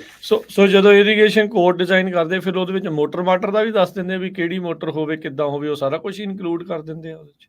ਉਹ ਹਾਂਜੀ, ਉਹ ਉਹਨਾਂ ਨੇ ਆਪੇ ਕਰ ਦੇਣਾ, ਕਿਉਂਕਿ ਉਹ ਜ਼ਿਆਦਾ ਕੰਪਨੀ ਇਰੀਗੇਸ਼ਨ ਵਾਲੀਆਂ ਆਪ ਨਹੀਂ ਕਰਦੀਆਂ ਗੀਆਂ ਪੰਪਾਂ ਦਾ ਕੰਮ, ਬਟ ਉਹਨਾਂ ਕੋਲ ਸਬ ਕੰਟਰੈਕਟਰ ਹੁੰਦੇ। ਓਕੇ, ਉਹਨਾਂ ਦੇ ਨਾਲ ਮਿਲ ਕੇ ਕਰ ਦਿੰਦੇ ਆ। ਉਹਨਾਂ ਨੇ ਤੁਹਾਨੂੰ ਇੱਕੋ ਹੀ ਕੋਡ ਦੇਣੀ ਆ ਆਪਦੇ ਬਿੱਲ ਤੇ, ਅਫਕੋਰਸ ਚਲੋ ਲਾਉਂਦੇ ਹੀ ਹੋਣੇ 10-15% ਉੱਪਰ ਆਪਦਾ ਚਾਰਜ। ਚਲੋ ਕਮਾਈ ਨੂੰ ਹੀ ਬੈਠੇ, ਉਹ ਵੀ ਓਬਵੀਅਸਲੀ ਗੱਲ ਹੈ। ਤੇ ਉਹ 'ਚ ਉਹਨਾਂ ਨੇ ਪੰਪ ਵੀ ਦੇ ਦੇਣੀ ਹੈ, ਪੰਪ ਦੀ ਕੋਡ ਵੀ ਦੇ ਦੇਣੀ ਆ, ਤੇ VFD ਦੀ ਕਿਲੋਮੀਟਰਸ, ਤੇ ਇਰੀਗੇਸ਼ਨ ਜਿਹੜੇ ਵੈਦਰ ਸਟੇਸ਼ਨ ਨੇ ਜਾਂ ਸੈਂਸਰ ਨੇ, ਮੋਇਸਚਰ ਸੈਂਸਰ ਨੇ, ਉਹ ਸਾਰੀਆਂ ਚੀਜ਼ਾਂ ਦੀ ਉਹਨਾਂ ਨੇ ਕੋਡਸ ਰਲਾ ਕੇ ਤੁਹਾਨੂੰ ਦੇ ਦੇਣੀ ਹੈ। ਤੇ ਪਰ ਇਹ ਗੱਲ ਦਾ ਖਿਆਲ ਰੱਖਣਾ, ਹੁਣ ਤਾਂ ਵੈਂਡਰਸ ਨੂੰ ਆਪ ਨੂੰ ਪਤਾ ਹੁੰਦਾ, ਬਟ ਜਿਹੜੀ ਇਰੀਗੇਸ਼ਨ ਤੇ ਪੰਪ ਵਾਲਾ ਸਾਨੂੰ ਕੋਡ 'ਚ ਡਿਫਰੈਂਟ ਲਾਈਨ ਆਈਟਮਸ ਚਾਹੀਦੀਆਂ ਨੇ, ਕਿਉਂਕਿ ਉਹ ਐਪਲੀਕੇਸ਼ਨ 'ਚ ਉਵੇਂ ਭਰ ਹੁੰਦੀਆਂ ਨੇ ਵੀ ਉਹ ਇਰੀਗੇਸ਼ਨ ਦਾ ਕਿੰਨਾ ਖਰਚਾ ਤੇ ਬੋਰ ਦਾ ਕਿੰਨਾ ਖਰਚਾ, ਬੇਸਿਕਲੀ ਜੇ ਆਪਾਂ ਸਿੱਧਾ ਦੇਖਿਆ ਜਾਵੇ। ਓਕੇ, ਠੀਕ ਹੈ। ਉਹ ਨੰਬਰ ਅੱਡ ਭਰ ਹੋਣੇ ਨੇ ਉਹ ਜਦੋਂ ਐਪਲੀਕੇਸ਼ਨ ਭਰ ਹੋਣੀ। ਠੀਕ ਹੈ, ਇਹ ਦੋ ਚੀਜ਼ਾਂ ਹੋ ਗਈਆਂ। ਹੋਰ ਇਸ ਤੋਂ ਇਲਾਵਾ ਹੋਰ ਕਿਹੜੀ ਚੀਜ਼? ਇਵੇਂ ਆਪਾਂ ਨੂੰ ਸੋਲਰ ਕੋਡ ਤੇ ਸੋਲਰ ਡਿਜ਼ਾਈਨ ਚਾਹੀਦਾ। ਇਹ ਸੋਲਰ ਲਾਜ਼ਮੀ ਆ ਜਾਂ ਇਹਦੇ ਸਵੀਪ ਦੇ ਅੰਡਰ ਮਿਲ ਜਾਂਦਾ ਹੈ ਆਪਾਂ ਨੂੰ? ਇਹ ਸਵੀਪ ਦੇ ਅੰਡਰ ਮਿਲ ਜਾਂਦਾ ਜੀ, ਲਾਜ਼ਮੀ ਤਾਂ ਨਹੀਂ, ਪਰ ਜਿੰਨੀਆਂ ਜ਼ਿਆਦਾ ਵੈਰਾਈਟੀ 'ਚ ਚੀਜ਼ਾਂ ਐਡ ਹੋਣਗੀਆਂ ਲਾਈਨ ਆਈਟਮਸ, ਉਨਾ ਹੀ ਸਕੋਰ ਵੱਧ ਜਾਂਦਾ। ਓਕੇ, ਠੀਕ ਆ। ਸੋਲਰ ਕੋਡ ਤੇ ਸੋਲਰ ਡਿਜ਼ਾਈਨ। ਹਾਂਜੀ, ਠੀਕ ਆ। ਓਕੇ, ਠੀਕ ਹੈ ਜੀ। ਇਹ 'ਚ ਵੀ ਉਹੀ ਚੀਜ਼ਾਂ ਜਿਹੜੀਆਂ ਵੀ ਅਪਰੂਵਡ ਹੋਣਾ ਚਾਹੀਦਾ ਵੈਂਡਰ, ਤੇ ਉਹਨਾਂ ਨੂੰ ਕੋਡ ਤੇ ਡਿਜ਼ਾਈਨ ਦੋਨੇ ਦੇਣੇ ਪੈਣੇ ਨੇ। ਉਹ ਤਾਂ ਜਦੋਂ ਐਪਲੀਕੇਸ਼ਨ ਸਬਮਿਟ ਹੋਣੀ ਹੈ, ਇੱਕ ਸੋਲਰ ਤੇ ਇਰੀਗੇਸ਼ਨ ਵਾਲੀ ਡਿਜ਼ਾਈਨ ਇੱਕੋ ਫਾਈਲ 'ਤੇ ਜਾਂਦਾ, ਪਰ ਜਿਹਨੇ ਐਪਲੀਕੇਸ਼ਨ ਸਬਮਿਟ ਕਰਨੀ ਉਹ ਉਹਨਾਂ ਕੱਟ ਪੇਸਟ ਕਰ ਲੈਂਦਾ, ਸੋ ਉਹ ਐਡੀ ਕੋਈ ਵੱਡਾ ਇਸ਼ੂ ਨਹੀਂ ਹੈਗਾ। ਠੀਕ ਆ, ਓਕੇ, ਠੀਕ ਹੈ ਜੀ। ਤੇ ਲਾਸਟ ਵਾਲੀ ਚੀਜ਼ ਚਾਹੀਦੀ ਆਪਾਂ ਨੂੰ PG&E ਜਿਹੜੀ ਵੀ ਤੁਹਾਡੀ ਸਰਵਿਸ ਪ੍ਰੋਵਾਈਡਰ ਆ, ਉਹਦੇ ਪੁਰਾਣੇ ਪਿਛਲੇ 12 ਬਿੱਲ ਚਾਹੀਦੇ ਨੇ, ਪਿਛਲੇ ਸਾਲ ਤੇ 1 ਸਾਲ ਦੇ। ਉਹ ਐਕਸਲ ਫਾਰਮੈਟ 'ਚ ਜੇ ਡਾਊਨਲੋਡ ਕਰ ਸਕਦੇ ਆ ਤਾਂ ਜਿਹੜਾ ਐਪਲੀਕੇਸ਼ਨ ਭਰਨ ਵਾਲਾ ਉਹਨੂੰ ਹੋਰ ਵੀ ਜ਼ਿਆਦਾ ਸੁਖਾਲਾ ਹੋ ਜਾਂਦਾ। ਆਈ ਥਿੰਕ ਸੋਲਰ ਵਾਲੇ ਜਦੋਂ ਕਰਦੇ ਉਦੋਂ ਉਹ ਵੀ ਤੁਹਾਡੇ ਪੀਜੀਐਨਈ ਦੇ ਅਕਾਊਂਟ ਚੋਂ ਕੱਢ ਲੈਂਦੇ ਆ ਉਸੇ ਤਰੀਕੇ ਦੇ ਨਾਲ ਹੀ ਉਹਦੇ ਵਿੱਚੋਂ। ਹੁਣ ਉਹ ਆਇਆ ਵੀ ਉਹ ਆਪ ਕੱਢ ਕੇ ਤੇ ਤੁਹਾਨੂੰ ਨਹੀਂ, ਉਹ ਤੁਹਾਡੇ ਕੋਲ ਡੇਟਾ ਆਉਂਦਾ ਨਹੀਂ, ਪਰ ਜੇ ਤੁਹਾਨੂੰ ਵੀ ਜਿਵੇਂ ਆਪਾਂ ਨੂੰ ਵੀ ਚਾਹੀਦਾ ਹੋਣਾ ਐਪਲੀਕੇਸ਼ਨ ਲਈ, ਤੇ ਉਹ ਫਿਰ ਰਿਕੁਐਸਟ ਕਰ ਲਓ ਪੀਜੀਐਨਈ ਤੇ ਉਹ ਭੇਜ ਦਿੰਦੇ ਆ, ਤੇ ਉਹ ਫਿਰ ਆਪਾਂ ਜਦੋਂ ਐਪਲੀਕੇਸ਼ਨ ਭਰਨੀ ਆ ਉਦੋਂ ਨਾਲ ਉਹ ਦੇ ਦੇਣਾ। ਸੋ ਇਹ 4 ਚੀਜ਼ਾਂ, pump test, irrigation quote and design, solar quote and design, ਤੇ ਪਿਛਲੇ 12 ਮਹੀਨਿਆਂ ਦੇ ਜਦੋਂ ਆਪਾਂ ਅਪਲਾਈ ਕਰਨ ਜਾ ਰਹੇ ਹਾਂ ਬਿਜਲੀ ਦੇ ਜਿਹੜੇ ਬਿੱਲ ਆ ਉਹਦਾ ਜਿਹੜਾ ਉਹ ਸਾਰਾ ਡਾਟਾ, ਉਹ ਓਬਵੀਅਸਲੀ ਉਹਨਾਂ ਨੇ ਆਵਰਸ ਦੇ ਵਿੱਚ ਤੇ ਉਹ ਸਾਰਾ ਕੁਝ ਦੇਖਿਆ ਹੁੰਦਾ, ਕਦੋਂ ਕਿੰਨਾ ਜਿਹੜਾ ਉਹ ਵਰਤ ਰਹੇ ਆ। ਸੋ ਇਹ ਸਾਰੀਆਂ ਚੀਜ਼ਾਂ ਦੇ ਨਾਲ ਇਹ ਵੀ ਦੱਸੋ ਵੀ ਐਗ ਕਮਿਸ਼ਨਰ ਦੇ ਨਾਲ ਜਿਹੜਾ ਤੁਹਾਡਾ ਫਾਰਮ ਆ ਉਹ ਵੀ ਰਜਿਸਟਰਡ ਹੋਇਆ ਹੋਣਾ ਚਾਹੀਦਾ, ਤਾਂ ਹੀ ਮਿਲਦੀਆਂ ਇਹ ਸਾਰੀਆਂ ਚੀਜ਼ਾਂ। ਸਭ ਤੋਂ ਮੁੱਢਲੀ ਜਿਹੜੀ ਚੀਜ਼ ਇਹ ਵੀ ਜ਼ਰੂਰੀ ਹੈ ਨਾਲ ਦੇ ਨਾਲ। ਨਹੀਂ ਦੇਖੋ, USDA ਨਾਲ ਤੁਹਾਡੇ ਜਿਹੜਾ ਉਹ ਤਾਂ ਹੋਣਾ ਹੀ ਚਾਹੀਦਾ, ਉਹ ਤਾਂ ਹਰੇਕ ਗ੍ਰਾਂਟਸ ਲਈ ਹੋਈ ਆ ਜ਼ਰੂਰੀ ਹੈ। ਹਾਂ, ਉਹ ਤਾਂ ਰਜਿਸਟਰਡ ਤਾਂ ਚਲੋ ਆਪਣੀ ਹੁੰਦੀ ਆ ਫਾਰਮ, ਜੇ ਕਿਸੇ ਨੇ ਨਵਾਂ ਲਿਆ ਉਹ ਜ਼ਰੂਰ ਮਿਸ ਹੋ ਜਾਂਦਾ, ਬਟ ਪੁਰਾਣੇ ਸਾਰੇ ਰਜਿਸਟਰਡ ਹੀ ਹੁੰਦੇ ਨੇ। ਤੇ ਇਹ ਤੋਂ ਬਿਨਾਂ ਜਿਵੇਂ ਜਿਹੜੀ ਸਟੈਂਡਰਡ ਜੀ ਇਨਫੋਰਮੇਸ਼ਨ ਚਾਹੀਦੀ ਹੁੰਦੀ ਆ ਵੀ ਫਾਰਮਰ ਦਾ ਨਾਂ ਕੀ ਆ, ਤੁਸੀਂ ਆਪਦੇ ਨਾਂ ਤੇ ਵੀ ਅਪਲਾਈ ਕਰ ਸਕਦੇ, ਤੇ ਤੁਸੀਂ ਜੇ ਤੁਹਾਡੀ ਕੰਪਨੀ ਰਜਿਸਟਰ ਕਰਾਈ ਹੈ ਤਾਂ ਕੰਪਨੀ ਦੇ ਨਾਂ ਤੇ ਵੀ ਕਰ ਸਕਦੇ ਹੋ ਅਪਲਾਈ। ਉਹਦਾ ਇਹੀ ਫਰਕ ਆ ਵੀ ਜਿੱਦਣ ਉਹਨਾਂ ਨੇ ਤੁਹਾਨੂੰ ਚੈੱਕ ਭੇਜਣੇ ਆ ਫਿਰ ਉਹਨੂੰ ਉਸੇ ਨਾਂ ਤੇ ਭੇਜਣੇ ਆ ਜਿਹੜੇ ਨਾਂ ਤੇ ਤੁਸੀਂ ਐਪਲੀਕੇਸ਼ਨ ਸਬਮਿਟ ਕੀਤੀ ਸੀਗੀ। ਤੇ ਇਹ ਕਦੋਂ ਜੇ ਹੁਣ ਜਿੱਦਾਂ ਸਵੀਪ ਵਾਲੀਆਂ ਖੋਲਣੀਆਂ ਤੇ ਕੀ ਹੁਣੇ ਇਹ ਸਾਰੀਆਂ ਚੀਜ਼ਾਂ ਕਰਨੀਆਂ ਸ਼ੁਰੂ ਕਰ ਦੇਣ ਕਿਸਾਨ? ਹਾਂਜੀ, ਮੈਂ ਆਪਦੀ ਆਧਾਰ ਦੇ ਮੇਰੇ ਕੋਲ ਪੈਕਟ ਰੈਡੀ ਆ, ਮੇਰਾ ਜਦੋਂ ਮਰਜ਼ੀ ਉਹ ਚਾਹੇ ਕੱਲ ਨੂੰ ਸਾਈਨ ਕਰਕੇ ਘੱਲਣਾ, ਕਲਿੱਕ ਕਰਕੇ ਘੱਲਣਾ ਹੀ ਆ ਵੀ ਖੋਲਣ ਤੇ ਜਦ ਘੱਲੀਏ ਸਬਮਿਟ। ਹਾਂਜੀ, ਰੈਡੀ ਆ ਉਹਦੇ ਲਈ। ਸੋ ਇਸੇ ਲਈ ਇਹ ਸਾਰੀਆਂ ਚੀਜ਼ਾਂ ਕਰਨ ਦੇ ਲਈ ਤੁਸੀਂ ਜਿੱਦਾਂ ਦੱਸਦੇ ਸੀ ਕਿ ਵੀ 6 ਤੋਂ 8 ਹਫ਼ਤੇ ਫਿਰ ਲੱਗ ਹੀ ਜਾਂਦੇ ਆ। ਬਿਲਕੁਲ, ਕਿਉਂਕਿ ਜੇ ਸੋਲਰ ਵਾਲੇ ਨਹੀਂ ਵੀ ਕਹੋਗੇ ਨਾ ਜਿੰਨਾ ਮਰਜ਼ੀ ਮਗਰ ਪਈ ਚਲੋ 4 ਹਫ਼ਤੇ ਆਰਾਮ ਨਾਲ ਲਾ ਦਿੰਦੇ ਆ ਡਿਜ਼ਾਈਨ। ਇਰੀਗੇਸ਼ਨ ਚ ਵੀ ਇਦਾਂ ਹੀ ਆ। ਇਰੀਗੇਸ਼ਨ ਵਾਲੇ ਨੇ ਵੀ ਆਉਣਾ, ਫਿਰ ਤੁਹਾਡੇ ਖੇਤ 'ਚ ਤੁਹਾਡੇ ਨਾਲ ਗੱਲ ਕਰਨੀ ਆ, ਫਿਰ ਉਹਨੇ ਬਣਾਉਣਾ ਡਿਜ਼ਾਈਨ, ਡਿਜ਼ਾਈਨਰਾਂ ਨੇ ਬਣਾ ਕੇ ਤੁਹਾਨੂੰ ਦੇਣਾ, ਫਿਰ ਤੁਹਾਨੂੰ ਕੁਝ ਚੀਜ਼ਾਂ ਪਸੰਦ ਨਹੀਂ ਆਉਂਦੀਆਂ, ਅਸੀਂ ਕਹਿੰਦੇ ਵੀ ਨਹੀਂ ਆਹ ਸਹੀ ਨਹੀਂ ਹੈ, ਫਿਰ ਉਹ ਬੈਕ ਐਂਡ ਫੋਰਥ ਹੁੰਦਾ ਹੈ ਨਾ, ਫਿਰ ਆਰਾਮ ਨਾਲ ਮਹੀਨਾ 1.5 ਮਹੀਨਾ ਸਾਰੀਆਂ ਚੀਜ਼ਾਂ ਨੂੰ ਲੱਗ ਜਾਂਦਾ। ਸੋ ਇਹ ਜ਼ਰੂਰੀ ਹੈ ਵੀ ਆਪਾਂ ਉਹ ਜਿੰਨੇ ਛੇਤੀ ਤੋਂ ਛੇਤੀ ਸ਼ੁਰੂ ਕਰ ਲਈਏ ਓਨਾ ਹੀ ਜ਼ਿਆਦਾ ਵਧੀਆ। ਤੇ ਹੈਲਪ ਵੀ ਕਰਨ ਨੂੰ ਉੱਥੇ CDF ਵਿੱਚ, NRCS ਦੇ ਵਿੱਚ ਜਿੱਦਾਂ ਆਪਣੇ ਦਇਆਦੀਪਕ ਸਿੰਘ ਹੋਣੀ ਆ, ਹੋਰ ਇਦਾਂ ਦੇ ਲੋਕ ਉਹ ਹੈਲਪ ਕਰ ਦਿੰਦੇ ਇਦਾਂ ਦੀ ਜਿਹੜੀ ਫਾਈਲ ਤੁਹਾਡੀ ਤਿਆਰ ਕਰਨ ਨੂੰ, ਜਾਂ ਪੱਗ ਵਾਲੇ ਤੁਸੀਂ ਇਹ ਹੈਲਪ ਕਰਦੇ ਇਦਾਂ ਕਿਸਾਨਾਂ ਦੀ? ਹਾਂਜੀ, ਨਹੀਂ ਉਹਦੀ ਅਸਿਸਟੈਂਸ ਪ੍ਰੋਵਾਈਡ ਕਰਾਂਗੇ। ਉਹਦੇ ਹੋਰ ਵੀ ਮੀਨ ਹੈਗੇ ਕੁਝ ਕੁ ਚੀਜ਼ਾਂ ਇਨ ਪ੍ਰੋਸੈਸ ਆ, ਹਜੇ ਚਲੋ ਆਪਾਂ ਕਰ ਨਹੀਂ ਸਕਦੇ ਕਿ ਲੀਗਲੀ ਡਿਸਕਲੋਜ਼, ਬਟ ਇਹ ਇੰਨਾ ਕਹਿ ਸਕਦੇ ਹਾਂ ਵੀ ਤੁਸੀਂ ਇਹ ਸਮਾਨ ਇਕੱਠਾ ਕਰੋ, ਹੈਲਪ ਬਥੇਰੀ ਮਿਲ ਜਾਣੀ ਆਪਾਂ। ਵੀ ਤੁਸੀਂ ਤਿਆਰ ਇਹ ਨਾ ਕਰਿਓ ਵੀ ਲਾਸਟ ਵੇਲੇ ਅਰਸ਼ ਜਾ ਕੇ ਯਾਰ ਕਰਾ ਲਿਆ ਜਾਂ ਇਦਾਂ ਕਰ ਲਈ ਪੱਗ ਵਾਲਿਆਂ ਨੂੰ ਇਦਾਂ। ਇਹ ਕੰਮ ਤੁਹਾਨੂੰ ਥੋੜੇ ਕੁਛ ਆਪ ਕਰਨੇ ਪੈਣੇ ਆ। ਜੇ ਸਰਕਾਰ ਮਨੀ ਦੇ ਰਹੀ ਆ ਤੇ ਇਟਸ ਗੁੱਡ, ਫਿਰ ਤੁਸੀਂ ਆਪਣਾ ਜਿਹੜੀ ਪੂਰਾ ਕਹਿ ਲਓ ਵੀ ਕੰਮਕਾਜ ਆ ਉਹ ਨਵੇਂ ਵਾਂਗੂ ਜਿਹੜਾ ਉਹ ਚਾਲੂ ਜਿਹੜਾ ਉਹ ਕਰ ਸਕਦੇ ਆ। ਗੁੱਡ, ਐਫੀਸ਼ੀਐਂਟ ਆ, ਤੁਹਾਡੀ ਵੀ ਸਿਰਦਰਦੀ ਆ, ਨਵੀਆਂ ਪੁਰਾਣੀਆਂ ਚੀਜ਼ਾਂ ਬਦਲ ਹੋ ਜਾਣਗੀਆਂ ਤੇ ਕਾਫੀ ਕੁਛ ਇਸ ਦੇ ਨਾਲ ਜਿਹੜੀ ਇਹ ਇਸ ਦੇ ਵਿੱਚ ਮਦਦ ਜਿਹੜੀ ਉਹ ਹੋ ਜਾਊਗੀ ਤੇ ਬੈਟਰ ਆ। ਅੱਜ ਦੇ ਯੁੱਗ ਦੇ ਵਿੱਚ ਅਰਸ਼ ਜਿੱਥੇ ਮਾਰਜਨਸ ਲਗਾਤਾਰ ਘਟਦੇ ਜਾ ਰਹੇ ਆ ਤੇ ਇਹ ਚੀਜ਼ਾਂ ਦੇ ਸਹਾਰੇ ਜਿਹੜਾ ਕੰਮ ਚੱਲ ਰਿਹਾ, ਨਹੀਂ ਤਾਂ ਕੰਮ ਬੜਾ ਔਖਾ ਹੋ ਜਾਵੇ। ਹਾਂਜੀ, ਇਹ ਤਾਂ ਬਿਲਕੁਲ ਗੱਲ ਸਹੀ ਹੈ। ਤੇ ਦੋ ਕੁ ਚੀਜ਼ਾਂ ਇਹ 'ਚ ਹੋਰ ਇੰਪੋਰਟੈਂਟ ਨੇ ਜਿਹੜੀਆਂ ਰਹਿ ਗਈਆਂ ਆਪਾਂ ਦੱਸ ਦਈਏ ਉਦੋਂ ਪਹਿਲਾਂ ਕਿ ਸਮਾਂ ਖਤਮ ਹੋਵੇ। ਇੱਕ ਤਾਂ ਜਿਹੜੀ ਇਹਦੀ ਸੀਲਿੰਗ ਆ ਉਹ $2 ਲੱਖ ਆ, ਉਦੋਂ ਉੱਪਰ ਨਹੀਂ ਪੈਸੇ ਮਿਲਣੇ। ਮੈਕਸ ਇੰਨਾ ਆ, ਠੀਕ ਆ, ਮੈਕਸ ਇੰਨਾ। ਹਾਂ, ਜੇ ਤੁਹਾਡਾ ਪ੍ਰੋਜੈਕਟ ਮੰਨ ਲਓ ਵੀ 2.5 ਲੱਖ ਦਾ ਹੋ ਜਾਂਦਾ ਸਾਰਾ ਬਣਾ ਕੇ ਐਫੀਸ਼ੀਐਂਟ, ਫਿਰ ਤੁਸੀਂ 50,000 ਤੁਹਾਨੂੰ ਆਪ ਕਮਿਟ ਕਰਨਾ ਪੈਂਦਾ ਆਪਦੀ ਪਾਕਟ 'ਚ, ਤੇ $2 ਲੱਖ ਤੱਕ ਉਹ ਮਿਲ ਜੂਗਾ। ਠੀਕ ਆ, ਓਕੇ। ਤੇ ਇੱਕ ਇਹ ਜੇ ਕੋਈ ਬੰਦਾ ਡੀਜ਼ਲ ਪੰਪ ਯੂਜ਼ ਕਰ ਰਿਹਾ, ਕਿਸੇ ਬੂਸਟਰ ਲੱਗੇ ਹੋਏ ਆ, ਡੀਜ਼ਲ ਪੰਪ ਨਾਲ ਚਲਾਉਂਦੇ ਆ, ਉਹ ਚੀਜ਼ਾਂ ਨਾਲ ਵੀ ਸਕੋਰ ਕਾਫੀ ਵੱਧ ਜਾਂਦਾ। ਓਕੇ, ਠੀਕ ਆ, ਵੀ ਉਹਨਾਂ ਨੂੰ ਰਿਪਲੇਸ ਕਰਨਾ ਆ ਮਤਲਬ ਅਸੀਂ।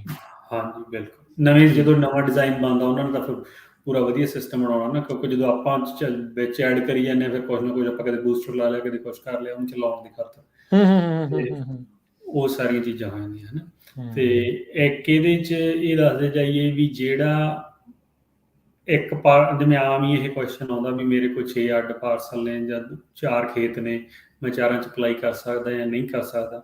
ਐਜ਼ ਲੌਂਗ ਐਜ਼ ਪਾਰਸਲ ਨੰਬਰ ਡਿਫਰੈਂਟ ਨੇ ਤੁਸੀਂ ਅਪਲਾਈ ਕਰ ਸਕਦੇ ਹੋ। ਉਹ 'ਚ ਵੀ ਕੁਛ ਰਿਸਟ੍ਰਿਕਸ਼ਨਸ ਹੈਗੀਆਂ ਨੇ, ਪਰ ਉਹ ਆਪਾਂ ਡਿਟੇਲ ਜਦੋਂ ਗੱਲ ਕਰ ਸਕਦੇ ਹਾਂ ਜਦੋਂ ਬੰਦਾ ਰੈਡੀ ਹੈ ਸਬਮਿਟ ਕਰਨ ਦੇ ਜਾਂ ਕਿਸੇ ਦੇ ਸਪੈਸੀਫਿਕ ਕੁਐਸਚਨ। ਸੋ ਹਰ ਇੱਕ ਪਾਰਸਲ ਦੇ ਲਈ ਬੇਸਿਕਲੀ ਵੱਖਰਾ ਪੈਕੇਟ ਆ, ਇਹਦਾ ਮਤਲਬ ਇਹ ਹੁੰਦਾ ਆ? ਨਹੀਂ, ਉਹ ਉੱਥੇ ਗੱਲ ਫਿਰ ਉਹੀ ਜਾਂਦੀ ਸਪੈਸੀਫਿਕ ਦੀ ਵੀ ਪਾਰਸਲ ਤਾਂ ਤੁਹਾਡੇ ਖੇਤ ਅੱਡ-ਅੱਡ ਹੋ ਸਕਦੇ ਆ, ਹਨਾ? ਪਰ ਉਹਦਾ ਇਰੀਗੇਸ਼ਨ ਸਿਸਟਮ ਨਹੀਂ ਇੱਕ ਹੋਣਾ ਚਾਹੀਦਾ। ਅੱਛਾ। ਜੇ ਹੁਣ ਤੁਹਾਡਾ ਇਰੀਗੇਸ਼ਨ ਜਿਹੜਾ ਇਰੀਗੇਸ਼ਨ ਡਿਜ਼ਾਈਨ ਤੁਸੀਂ ਬਣਾ ਰਹੇ ਹੋ, ਹਨਾ? ਉਹ ਤੁਹਾਡੇ 3 ਪਾਰਸਲਾਂ ਨੂੰ ਕਵਰ ਕਰਦਾ ਤਾਂ ਉਹ ਇੱਕ ਹੀ ਐਪਲੀਕੇਸ਼ਨ ਲਾਊਗਾ। ਪਰ ਜੇ ਹੁਣ ਮੇਰਾ ਦੂਜਾ ਖੇਤ 2 ਮੀਲ ਤੇ ਆ ਤੇ ਉੱਥੇ ਜਮਾਂ ਹੀ ਅੱਡ ਆ, ਹਨਾ? ਤਾਂ ਉਹਦੇ ਲਈ ਵੱਖਰਾ ਹੀ ਲੱਗੂਗਾ। ਵੱਖਰੀ ਲੱਗੂਗੀ।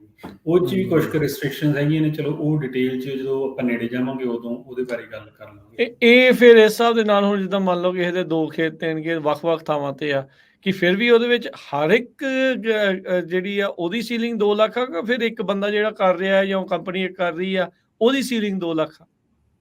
ਦੇਖੋ ਇਹ ਥੋੜਾ ਜਿਹਾ ਗ੍ਰੇ ਏਰੀਆ ਆ ਜਾਂਦਾ, ਬਟ ਉਹਦੀ ਹਰੇਕ ਦੀ ਸੀਲਿੰਗ ਲੈਸੇ ਅੱਡ ਹੀ 2-2 ਲੱਖ ਰੁਪਏ। ਓਕੇ, ਠੀਕ ਆ।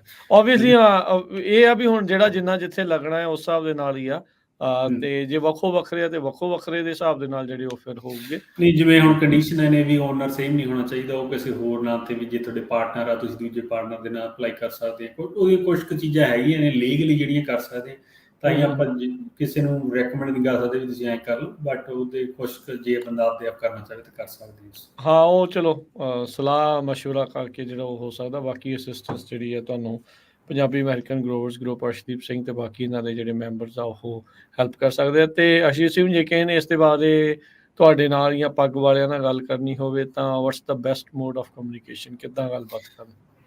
ਦੇਖੋ, ਹਜੇ ਤਾਂ ਤੁਸੀਂ ਈਮੇਲ ਕਰੋ ਤਾਂ ਜ਼ਿਆਦਾ ਬੈਟਰ ਹੈ। info@pagusa.com ਤੇ ਈਮੇਲ ਪਾ ਦਿਓ ਕੋਈ ਵੀ ਤੁਹਾਡਾ ਕੁਐਸਚਨ, ਤੇ ਮੈਨੂੰ ਫੋਨ ਵੀ ਕਰ ਸਕਦੇ ਆ। ਫੋਨ ਦੀ ਥੋੜ੍ਹੀ ਜਿਹੀ ਹੋ ਜਾਂਦੀ ਹੈ ਵੀ ਕਈ ਵਾਰ ਨਹੀਂ ਵੀ ਚੱਕ ਹੁੰਦਾ। ਈਮੇਲ ਦਾ ਫਿਰ ਮੈਂ ਜਵਾਬ ਨਹੀਂ ਮਿਸ ਕਰਦਾ ਗਾ, ਮੈਂ ਕਰ ਦਿੰਦਾ ਹੁੰਦਾ, ਚਾਹੇ ਮੈਨੂੰ ਫੋਨ ਕਰਨਾ ਪਵੇ, ਹੈ ਨਾ, ਜੇ ਤੁਸੀਂ ਫੋਨ ਨੰਬਰ ਛੱਡ ਦਿਓ। ਠੀਕ ਹੈ। ਤੇ ਬਾਕੀ ਜਦੋਂ ਨੇੜੇ ਜਾਵਾਂਗੇ ਨਾ ਆਪਾਂ ਫਿਰ ਪ੍ਰੋਗਰਾਮ ਕਰਾਂਗੇ, ਹੈਲਥ ਸੋਇਲ ਨੂੰ ਵੀ ਕਵਰ ਕਰ ਲਵਾਂਗੇ। ਸੋ ਅਗਲੇ ਮਹੀਨੇ ਤੇ ਉਦੋਂ ਜਦੋਂ ਐਪਲੀਕੇਸ਼ਨਾਂ ਅਨਾਊਂਸ ਹੀ ਹੋ ਗਈਆਂ ਵੀ ਇਸ ਦਿਨ ਓਪਨ ਹੋ ਜਾਣੀਆਂ, ਤੇ ਉਦੋਂ ਆਪਾਂ ਦੁਬਾਰਾ ਫਿਰ ਲੋਕਾਂ ਨੂੰ ਰਿਮਾਈਂਡ ਕਰਾ ਦਾਂਗੇ। ਪਰ ਜਾਣੀ ਅੱਜ ਦਾ ਪ੍ਰੋਗਰਾਮ ਮੇਰੇ ਇਹ ਵਿਸ਼ਾ ਲੈ ਕੇ ਆਉਣ ਦਾ ਤਾਂ ਇਹ ਸੀਗਾ ਕਾਰਨ ਵੀ ਜਿਹੜੀਆਂ 2 ਚੀਜ਼ਾਂ ਨੂੰ ਬਹੁਤ ਸਮਾਂ ਲੱਗ ਜਾਂਦਾ, ਇੱਕ ਤਾਂ ਸੋਲਰ ਡਿਜ਼ਾਈਨ ਨੂੰ ਤੇ ਇੱਕ ਇਰੀਗੇਸ਼ਨ ਡਿਜ਼ਾਈਨ ਕੋਰਸ ਨੂੰ। ਉਹਦੇ ਤੇ ਤੁਸੀਂ ਕੰਮ ਸ਼ੁਰੂ ਕਰ ਦਿਓ, ਜਿਹੜਾ ਬਾਕੀ ਦਾ ਜਿਹੜਾ ਪਲੰਦਾ ਇਕੱਠਾ ਕਰਨਾ ਉਹ ਆਪਾਂ ਨੇੜੇ ਜਾ ਕੇ ਵੀ ਕਰ ਸਕਦੇ। ਇੱਕ ਚੀਜ਼ ਜਾਂਦੇ ਮੈਂ ਪੁੱਛਣਾ ਚਾਹੁੰਦਾ, it's not limited to any county, ਦੇ ਪੂਰੇ ਕੈਲੀਫੋਰਨੀਆ ਦੇ ਕਿਸੇ ਵੀ ਕਾਊਂਟੀ ਵਾਲੇ ਫਾਰਮਰ ਦੇ ਲਈ ਆ?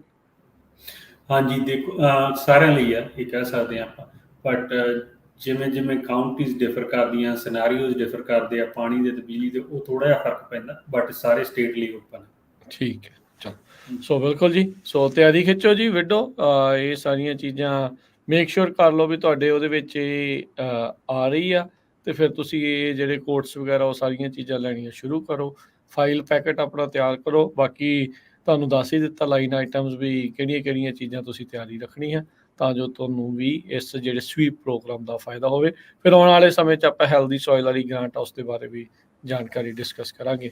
ਤੇ ਅਰਸ਼ਦੀਪ ਸਿੰਘ, ਬਹੁਤ ਬਹੁਤ ਧੰਨਵਾਦ, ਮਿਹਰਬਾਨੀ, ਮਿਲਦੇ ਹਾਂ ਅਗਲੀ ਵਾਰੀ। ਸਤਿ ਸ਼੍ਰੀ ਅਕਾਲ ਜੀ। ਸਤਿ ਸ਼੍ਰੀ ਅਕਾਲ ਜੀ।